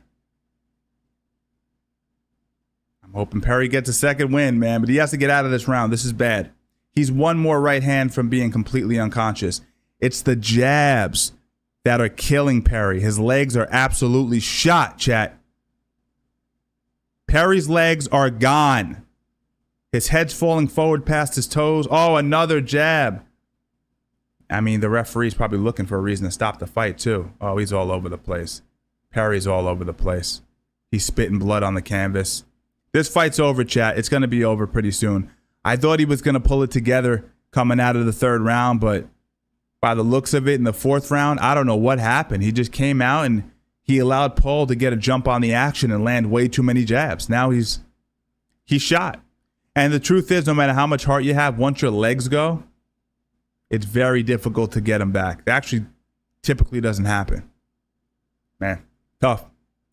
Tough. We had a moment there, MMA guys. We had a moment where we were excited for our guy. Perry's done though. That was weird. It was he jabbed off the hook. So he threw a lead left hook and then he threw like a quick jab, and for whatever reason, that rocked him. Very strange. Oh, he got hit with some monster blows here. Uppercuts, hooks, right hands, just bullying him. 5th round, he's going to put him out this round, I believe. The referee's checking on him now. They're looking for a reason to stop this fight. He's fine. All right. Me being a selfish fan, I'm like, send him out there to get knocked out. All right, Perry, let's go. Beginning of the 5th round. Doctor, let him go. He just can't see the fucking jab, man. I mean, without that ability to stop a jab, you can't really beat a guy. You know, that jab is setting up everything. And Jake has settled in now. He's not rushing as much with his combinations. See, he's seeing shots now. Perry just has to get his way. He has to work his way on the inside. He has to work his way on the inside. You can see now that he's overthinking his offense. Instead of working. Oh, there we go. When he does those weird shifts side to side, he has great success. But he doesn't do it enough. He's trying to fight in a straight line, and you can't do that against a guy with a superior, longer jab. It's not going to work.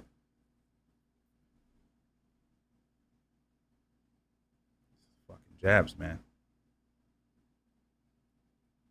There you go. Got to go. He just keeps, see that jab keeps resetting him at the end of the combination. Jake throws a jab, resets him. Thing is, I don't think Jake can take damage. He can't take it. It's just he hasn't found a guy who can actually defensively and offensively operate correctly to force him to fight. Like, no offense to Perry, but he can't get past the jab. He just can't get past it. He has, I mean, we're in the 5th round. We only got 3 more rounds to go. Perry, if you're going to work, you gotta. You know, when he throws those single jab, oh, beautiful slip. That's what he should be doing. I mean, it's dangerous to slip to the inside of the jab, right? Because you're putting yourself at risk of getting hit with the right hand. But even slipping to the outside of the jab could deter a little bit of the offense of Jake Paul, man. Move your head when you're stepping in, you know, or counter his single jabs with an overhand right. Give him a reason to keep that jab at home. But he hasn't been disciplined for single jabs. Come on, Perry. Come on, Perry. Force it. Force the fight, chat. You guys watching this or what?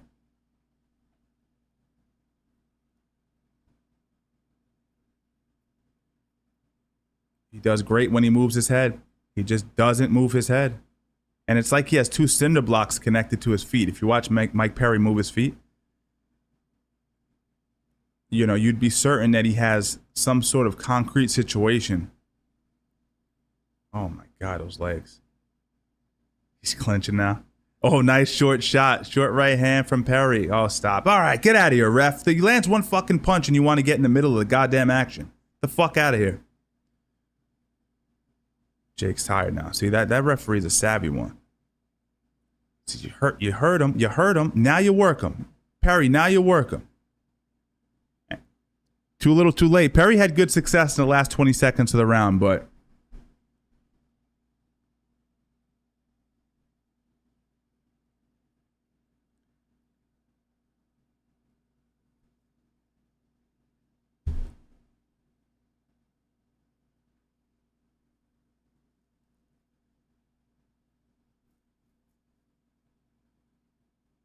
let's see. All right, we're going into the 6th.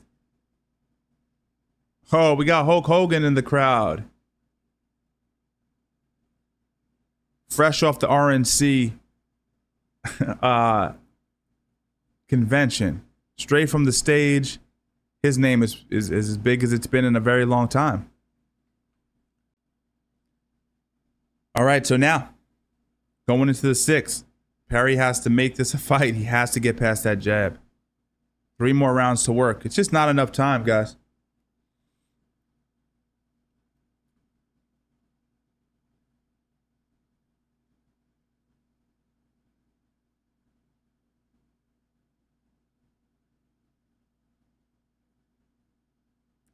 There you go, Perry. That he seems to come out with a little bit of spunk. It's just Jake gets the fucking lead on him every single round, and that's what sets him back. He gets hit with a big shot at the beginning of the round. He can't find himself. If he can be the first one to land good damage, he'll be all right.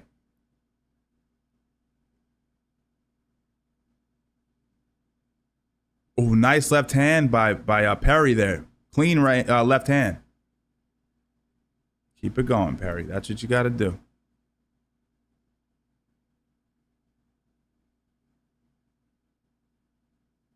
Left hook rocks Perry again. Left hook rocks Perry again. Big shots landing for Jake. He goes down. Perry goes down again in the 6th round, guys.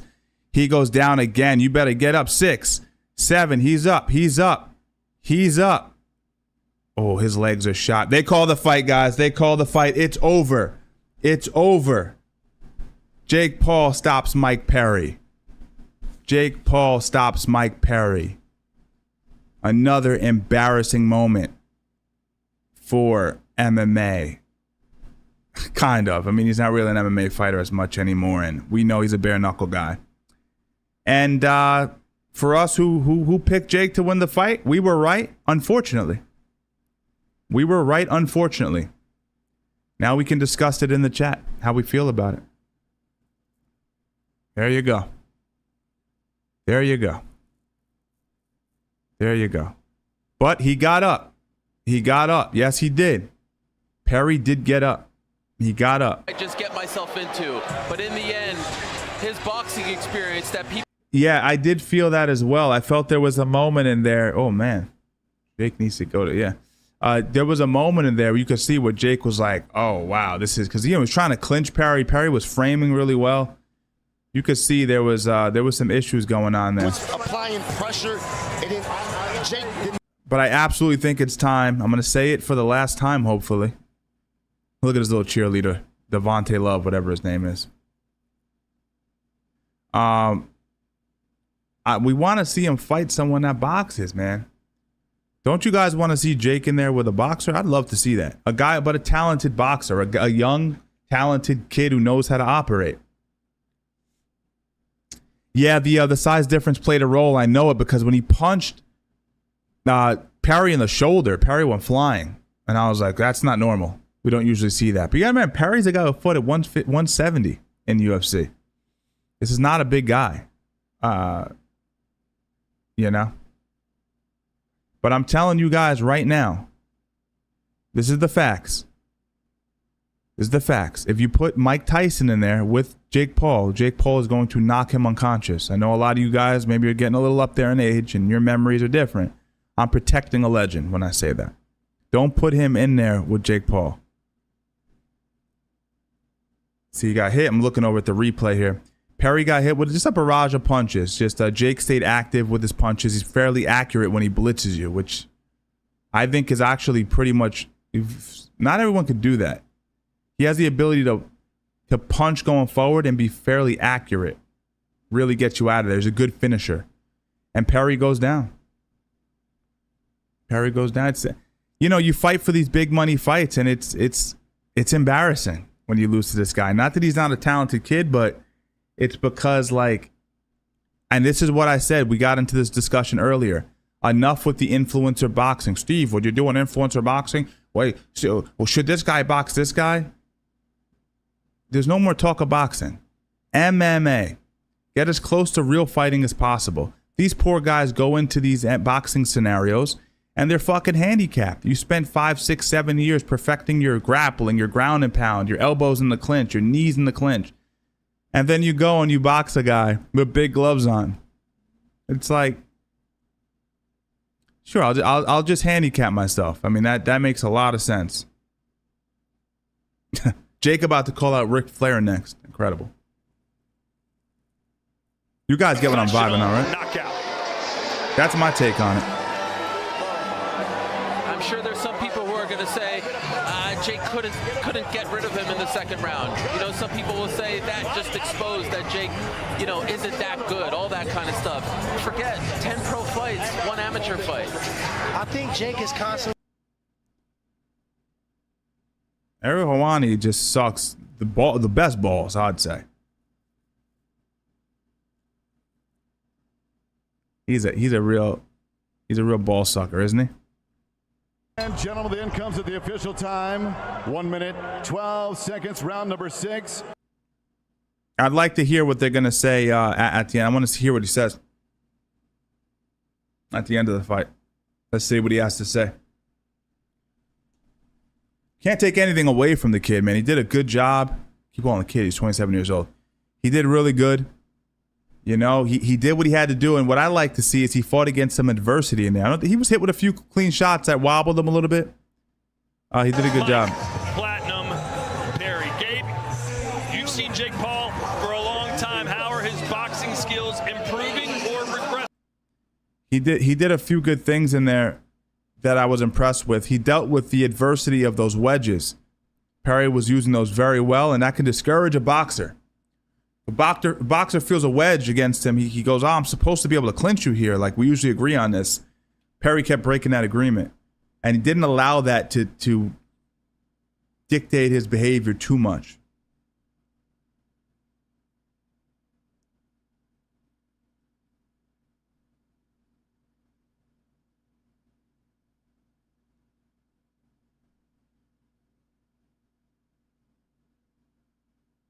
Staven stifles people. Thanks for the play-by-play. Hey, you got it there, C. Robbins. Thanks for the 10, man.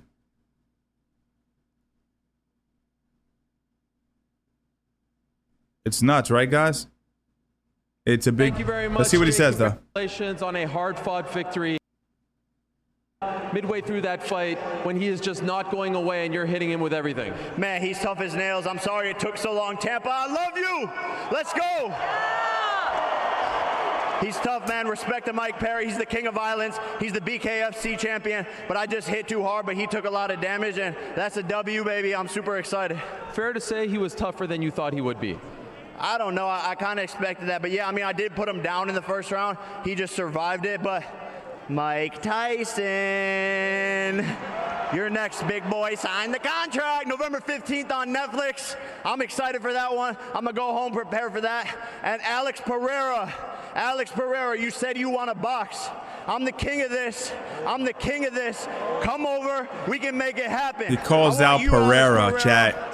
You want the UFC light heavyweight champion, and Alex boxing. Pereira. Indeed. I just beat a BKFC champion. I beat multiple UFC champions, and he said he wants to box. So Alex Pereira, after Mike Tyson, let's make it happen. Is the Mike Tyson fight a done deal? Will not fight a boxer to save his life. 100%. It's happening. November 15th, Mike Tyson is training. He's back, looking crazier than ever. November 15th. You're trying to sell us a bill of goods. We know the deal, bro. Prove everyone wrong once again. Everyone said that this was a mistake. Yo, thanks for the 2, Adam. I was risking it, but that's why I'm here. I take big risks. I put it on the line, and it's anyone, anytime, any place. Let's go. So considering that, it's anyone, anytime, any place, other than a boxer, ever. Say, hey, this guy's taking all my big shots, and he's hitting me with some big shots. What have I got myself into? No, not really. I just didn't feel very good tonight. I was sick leading up to this. My knuckle is messed up. It was swollen like a big ball. I posted on my Instagram. Follow me on Instagram. I'm going to be giving away $10,000 tonight at Jake Paul. You could see my knuckle was basically broken before the fight, so... Yeah. Well, could that possibly delay the Tyson fight? No. I mean, did it delay this fight? No. Right. I'm a warrior, man. I fight through anything. We put it on the line. Shout out to Amanda Serrano for her knockout tonight. She's also coming back November 15th. So he's gonna fight us. He's gonna fight a 60-year-old guy, and then he's gonna fight a 40-year-old guy who's not a pro boxer. I love you, brother. Just curious, before the fight, you and Mike were talking about a bare knuckle fight, an MMA fight. Does any of that interest you after this? Everyone's saying no chance against Poetan. You guys are fucking buying. You're the fucking. You're the goofs that are being fooled. I will be the cruiserweight champion of the fucking world. Let's go. 2.5 years ago in this same building, you picked up a big win. What's the difference between the Jake Paul in front of us today and the one who beat Tyron Woodley back then? Man, I'm just way sharper, cleaner. I think he hit me with like one good shot tonight, and everyone said he's gonna knock me out. So no one said that was gonna happen. As a matter of fact, none of us thought it would happen. Final thing, I presume that Mike Tyson is watching this right now. Is there anything you want to say to him? Mike, I love you, but this is my sport now. You're a legend. You're one of the two most famous boxers to ever live. You and Muhammad Ali. It's an honor to get in the ring with you. I'm so honored. You're a legend, but I'm going to take your throne, brother. Logan, quick thoughts on your... His throne was taken by a guy named McSweeney, or whatever his name was 20 years ago. That's phenomenal. How do you do it? Hey, I don't know. I was trying to roll with the punches and hit your ass back. You did a great job. You were way too fast for me, and I couldn't adjust. But I just want to thank everybody for coming out and showing love and support. Orlando, Florida, Tampa, I appreciate y'all for showing up, and you know, I tried, man, but the kid hit me hard. The first round, when you knocked me down, you were too heavy. It just kind of knocked me over. It didn't even rock me. But later on, it added up. Good job, man. Congratulations, Jake Paul. Are you okay, Mike? Yeah, I'm fine. It's a normal day for me, but he hit me a little harder than some of my training partners. That's all. Better than you thought he would be. He was too fast, and he adjusted. You know, perfect practice makes perfect. He's making the right moves and doing the right adjustments, and he's not sitting there waiting to be hit like me. I was trying to find the timing, but he was just too clean, too fast. Bare knuckle rematch? Let's go. I don't care. Let's do it. EFL, baby. or MMA. I felt like I could have put my weight on him and grappled his ass up and tried to grab his arms and neck. So let's try wrestling. I'll do it. Fuck them other guys. I'll do that shit. All right. Well, for now, some time off probably needed. Sorry, chat. I was lost in that for a second. And Yuta, I love you, Yuta. I know you're watching. Hi. Amanda, your thoughts on Jake's win? So funny how Jake was saying that they would fight in MMA, but now he's not even interested in it. He didn't even make eye contact. He was like, what are you talking about MMA? There was a few instances there where Mike was able to rip him down to the mat. In March, we were all in the ring together. She was devastated. You had to try to lift her spirits. What a difference a few months make, right? Yeah, that's what we do. You know, we always come back stronger. She's a warrior. She's a legend. She's the greatest of all time. So she's going to come back. Amazing performance. And November 5th, back. Can't wait for that. Because for now, enjoy.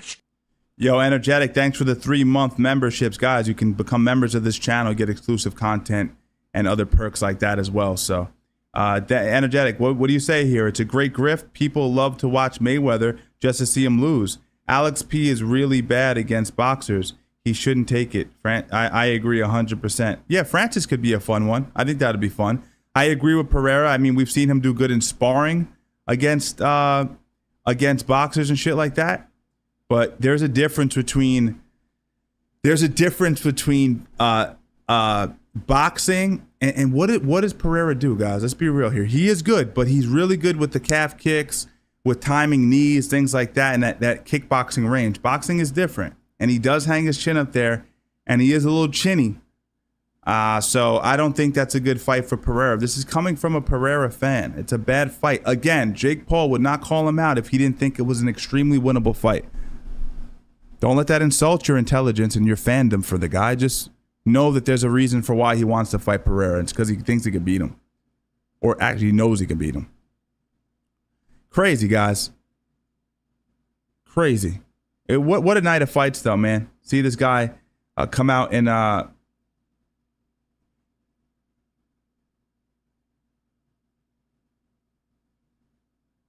Yeah, Cryo. I've seen all of his kickboxing fights, and I agree with the calf kicks. But he earlier in this fight he leaned heavily on boxing, but still boxing and in a kickboxing match is still different because there's the sensation that a kick may be thrown. There's a respect for this distance. Boxing changes that, and he kind of walks in there, man. Can he win the fight? Pereira, he hit so fucking hard that yes, he absolutely can win the fight. Like, you know, if Pereira went in there and won it, I wouldn't be shocked. But I just get a little suspicious when Jake starts calling people out. Man, he's calling out a 6-year-old, then he's dovetailing that by calling out a 40-year-old kickboxer, MMA fighter. Right? Come on. All I'm asking for, and I know that no one's interested in this because it's not going to sell tickets, but can we please see the man fight a boxer? I'm not being a hater. I'm saying you're fashioning yourself as a boxer. You are talented. Let me see you fight a boxer. That's all I'm saying. Not a cab driver boxer who fought 2 years ago, And then 5 years ago before that, I'm asking for a boxer that prides himself on boxing, that has a pedigree, that could take a punch, that's very educated, that has good power. You know what I'm saying? Yeah. Yeah. Yeah.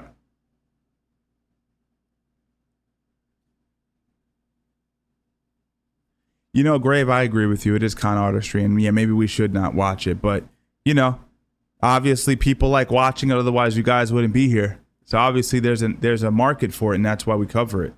And I you know, I'm speaking from personal opinion. I think that it is it's interesting for me. That's why I covered it. I wouldn't have covered the fight if I didn't find it interesting. He says Perry CTE, brutal. Yeah. He fought Fury and lost. That's my point. It's like every time, and Fury isn't a good boxer. Anytime he fights a guy who has a jab, who can read the right hand, who lets his hands go a little bit, he loses. You know, crazy, man.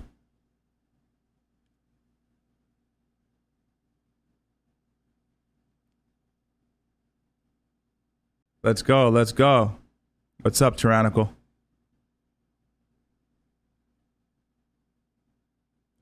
No, Steven, we give him credit, and that's the number one thing we want to make sure we do is we give him credit. And because I picked him to win this fight, so we definitely give him credit.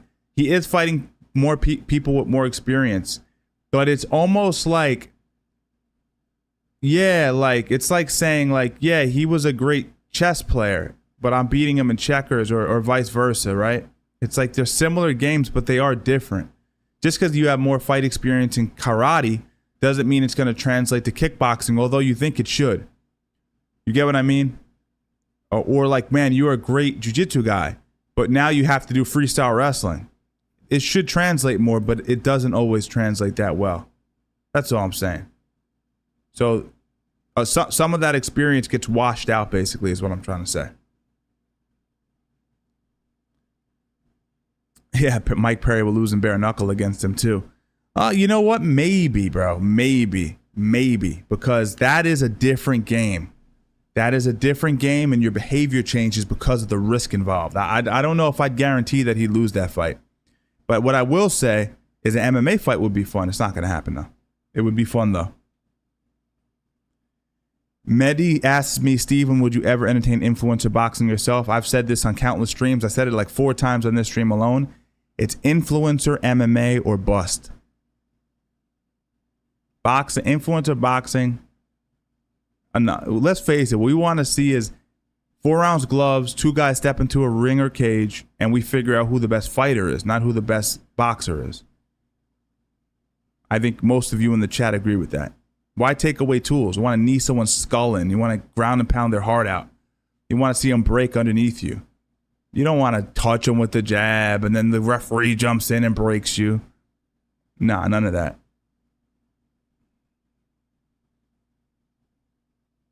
Reading the chat here. I don't have anyone that I want him to fight, guys, to be honest. I mean, I don't, you know, whoever. But I would like to see him fight a boxer. That's my whole angle is I just want to see him fight a boxer.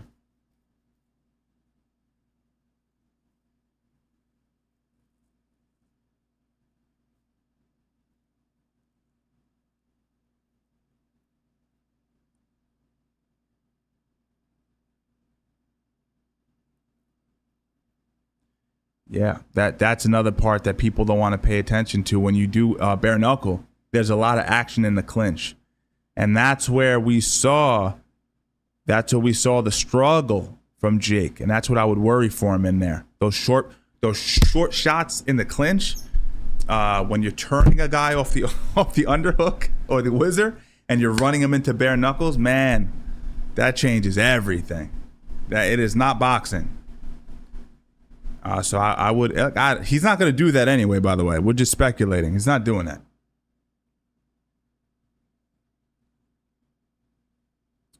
Favorite submission? I have a few, man. I love the inside heel hook. I love the Katagatami. And I love An old school Kimura goes a long way too. Not really fun to do Kimuras though. Kind of like, let me take the Kimura. Yeah, I don't know.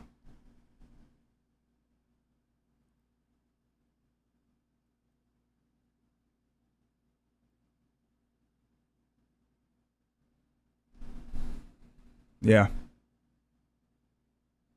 A lot of people were bringing that up. The Let Me Bang guy gave Mike Perry a really tough fight. If you guys don't remember who that was, that's a guy who, you know, from the Ultimate Fighter. Let me bang, bro. Let me bang. And he's crying. It's strangely homoerotic. It was just a weird scene. And it's a meme forever. And that guy gave Perry a hell of a fight in bare knuckle. Gave him a hell of a fight.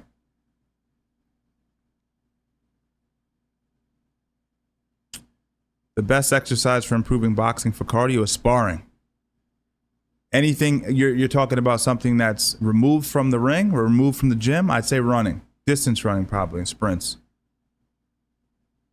Because it's typically considered an aerobic exercise, so you want to do something that's mirrored to aerobic movement. Yeah. I like oblique leg kicks. I like them. And let's just call it what it is. It's a kick to the knee. I wouldn't be mad if they banned it because I know what risk it puts on a fighter's career. So it's a little bit silly. Like, I can't 12 to 6 elbow, but I can kick your knee, destroy your ACL, PCL, everything in your knee, and you can't fight and provide for your family. Like, that probably should go. If you're asking me if I like it as a tool, absolutely. Anything that destroys your opponent as quickly as possible. If I can kick your knee and tear your ACL in the first few seconds of a fight, I made that fight a lot easier for myself. Probably should be banned, though.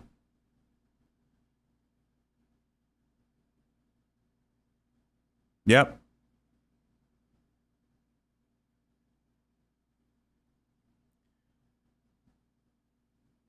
Back to politics, that for real, right? How's Trump doing?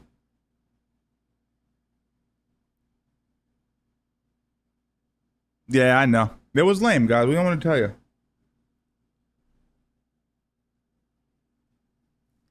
That's it, man. We did what we had to do on here, guys. I appreciate everybody stopping by. Energetic, shout out for the 3-month membership. Thanks for all the donations and the views, man. We had fun tonight. Obviously, it's unfortunate that Perry lost, but I think most of us probably thought that was what was going to happen. So no big surprise there. But nevertheless, it is what it is.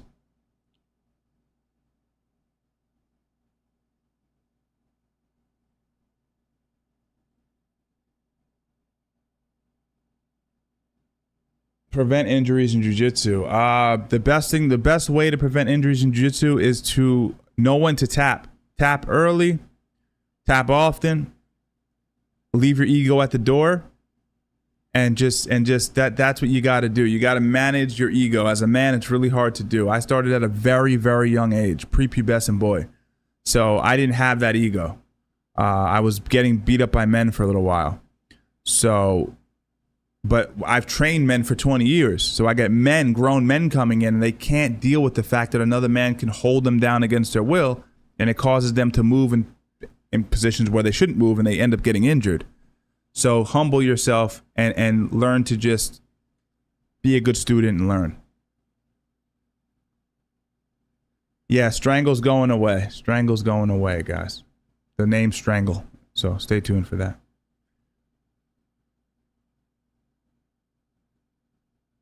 A lot of...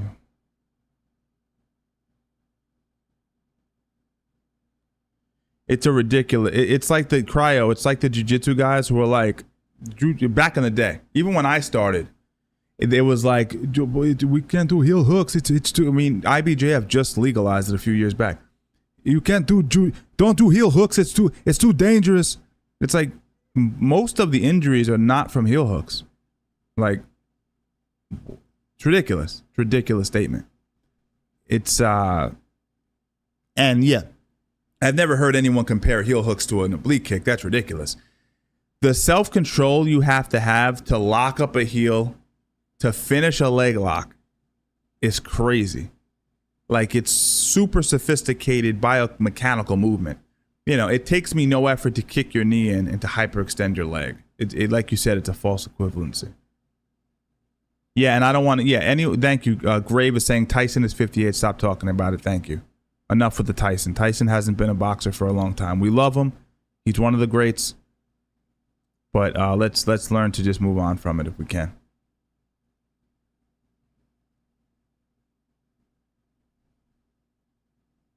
Jake Paul won gaming. Jake Paul won.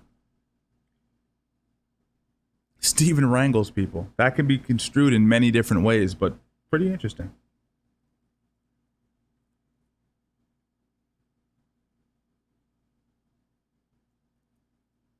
I've heard that one a few times. Steven sleeps people.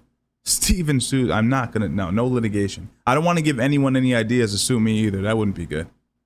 I was in one of your videos when fed up men fight back. Get sued by a woman. We don't want that. Don't give him any ideas, Tom. Oh, forget about it, Viking. We're talking about 20-year-old Tyson, but now we're talking about fantasy. 20-year-old Tyson hits him by accident and knocks him out. He just struggled with Mike Perry. I wouldn't say struggled, but Ben Cohn, the name is getting changed. Yeah, I do. Yes, thank you, Energetic.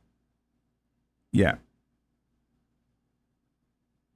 Thank you. YouTube basically has restricted my channel since its inception without me knowing, which has affected viewership and stuff like that, and monetization on some level because of my name. I have a curse. I have a curse word in my name, and they basically revealed that to me by accident. And I had emailed them a lot, going back and forth, and they're like, "No, well, a different department handles this. This is what they do. These big corporations, they throw you around."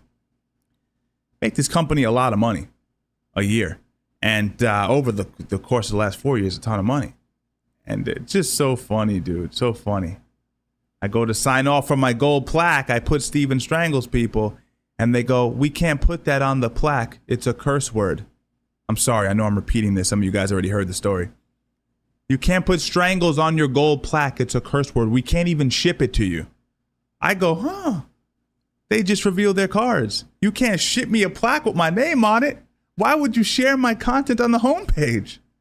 Wouldn't you choose Sean whatever or this other channel that makes similar content? So, whoops. Lesson learned. I've had this name since I changed. The original name of this channel was the Viking Academy channel page, because that was the gym I owned at the time, Viking Academy. And I changed that once I moved and I changed gyms, and that gyms, we stopped operating out of there. I changed it to Steven Strangles People because that was my Instagram handle.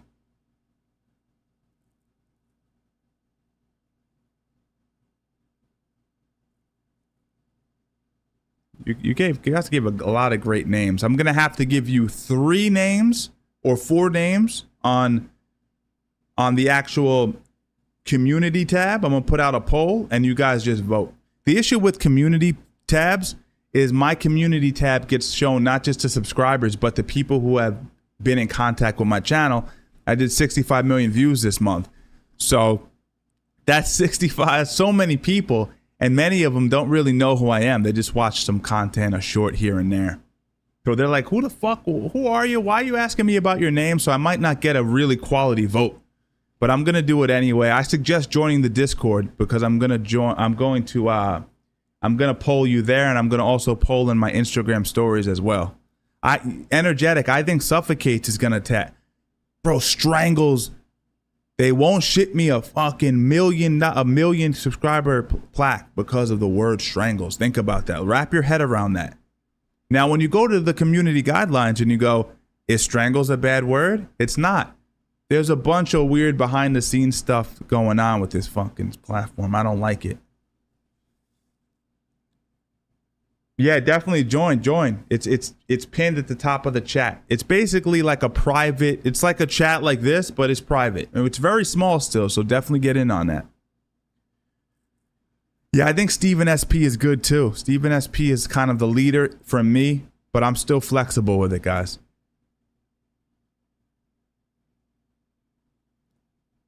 Medi, you've been here since 60K subs, which is crazy. Wrap your head around this. Wrap your head around this. Never got the silver plaque for 100K. Asked him, what's wrong? You let this channel get the plaque. This person's covering some of the most crazy, divisive content in the space.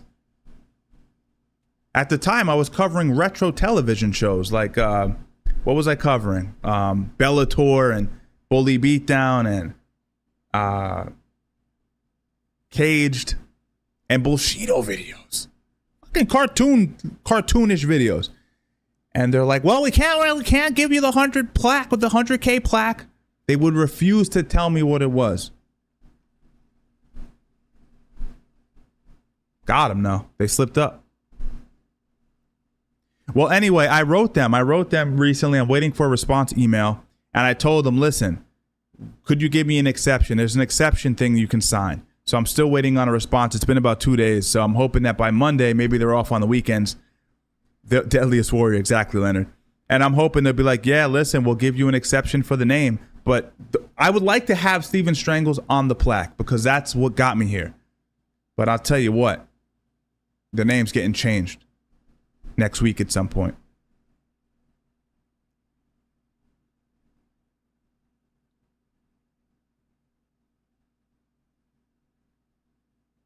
Oh, is that recent, Energetic? The gun sponsorships? Is that recent or is that because I know they've been getting flack for a very long time, but I had no idea about all that. Yo, Tom, you've been around forever. Who in the chat that's left? 200 something people here. Which one of you guys have been here? Drop it in the chat. Just drop an SG in the chat. If you've been here since the leg lock days, the MMA wall wrestling, the instructional days, I know a very few of you guys have been here since those days, since the instructional days. Let me know in the chat. Drop an SG in the chat. Steven serves people. I'm here to serve you. Steven loves people would be pretty good. If you put love, I feel like that's just guaranteed. Like, okay, it's a peaceful channel.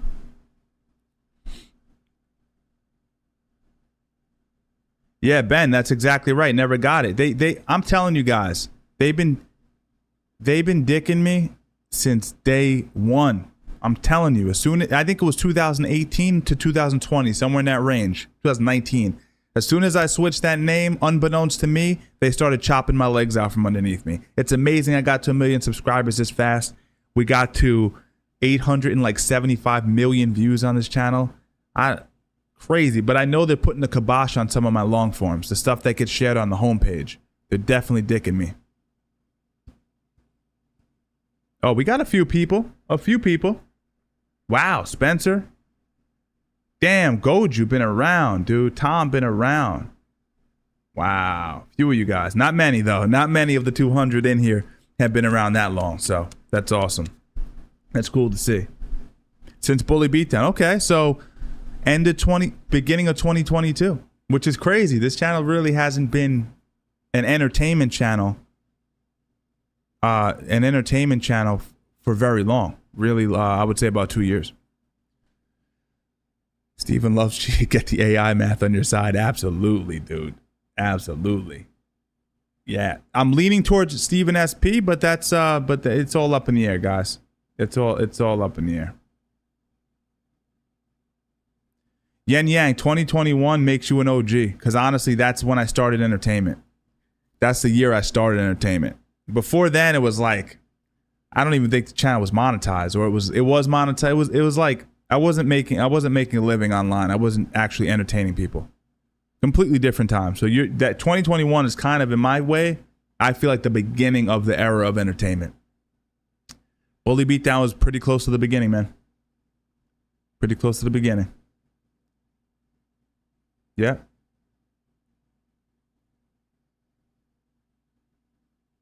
I love Smashing Pumpkins, by the way. Zero, great album. Yeah, I love Smashing Pumpkins. That's actually a good one.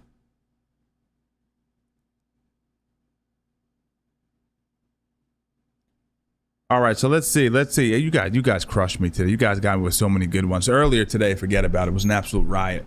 As always, I appreciate you guys stopping by. Dust video, by the way, Dust, real early. One of the first long form hits we had on the channel. And I love how Dust pulled this. You want me to tell you a funny little Steven Strangle story for a second? So I put out a Dust video and it goes mega viral for me at the time. I had less than 100,000 subscribers. Or maybe I had like 100,000 subscribers. So I was still relatively small. And yo, crazy, right? So I put out a Dust video, does well, put out a second one, does well, put out a third one, does well. He doesn't say a word to me, right? Then a year and a half later, I'm at the beach. I'm at Gilgo Beach. You know what Gilgo is, right next to Jones Beach. I'm chilling. I'm with my girl. And I get an email. No, I check my comments. My analytics check my comments. I see Dust. Mind you, he blocked me on Instagram after my first video. Dust starts leaving comments, making fun of Strangle Gang. He's like, "What's Strangle Gang?" And then I shit on him real quick, right? Because I go 0 to 100. I don't go friendly, like middle. I just go 100 on him. I pick him apart in the comments, like nasty, like Steven nasty. Then he emails me. He was trying to get his star started to wane a little bit, and he tried to attach his boat to my ship at the time, and I was like, eh. But yeah, funny story anyway. Dust was kind of the beginning.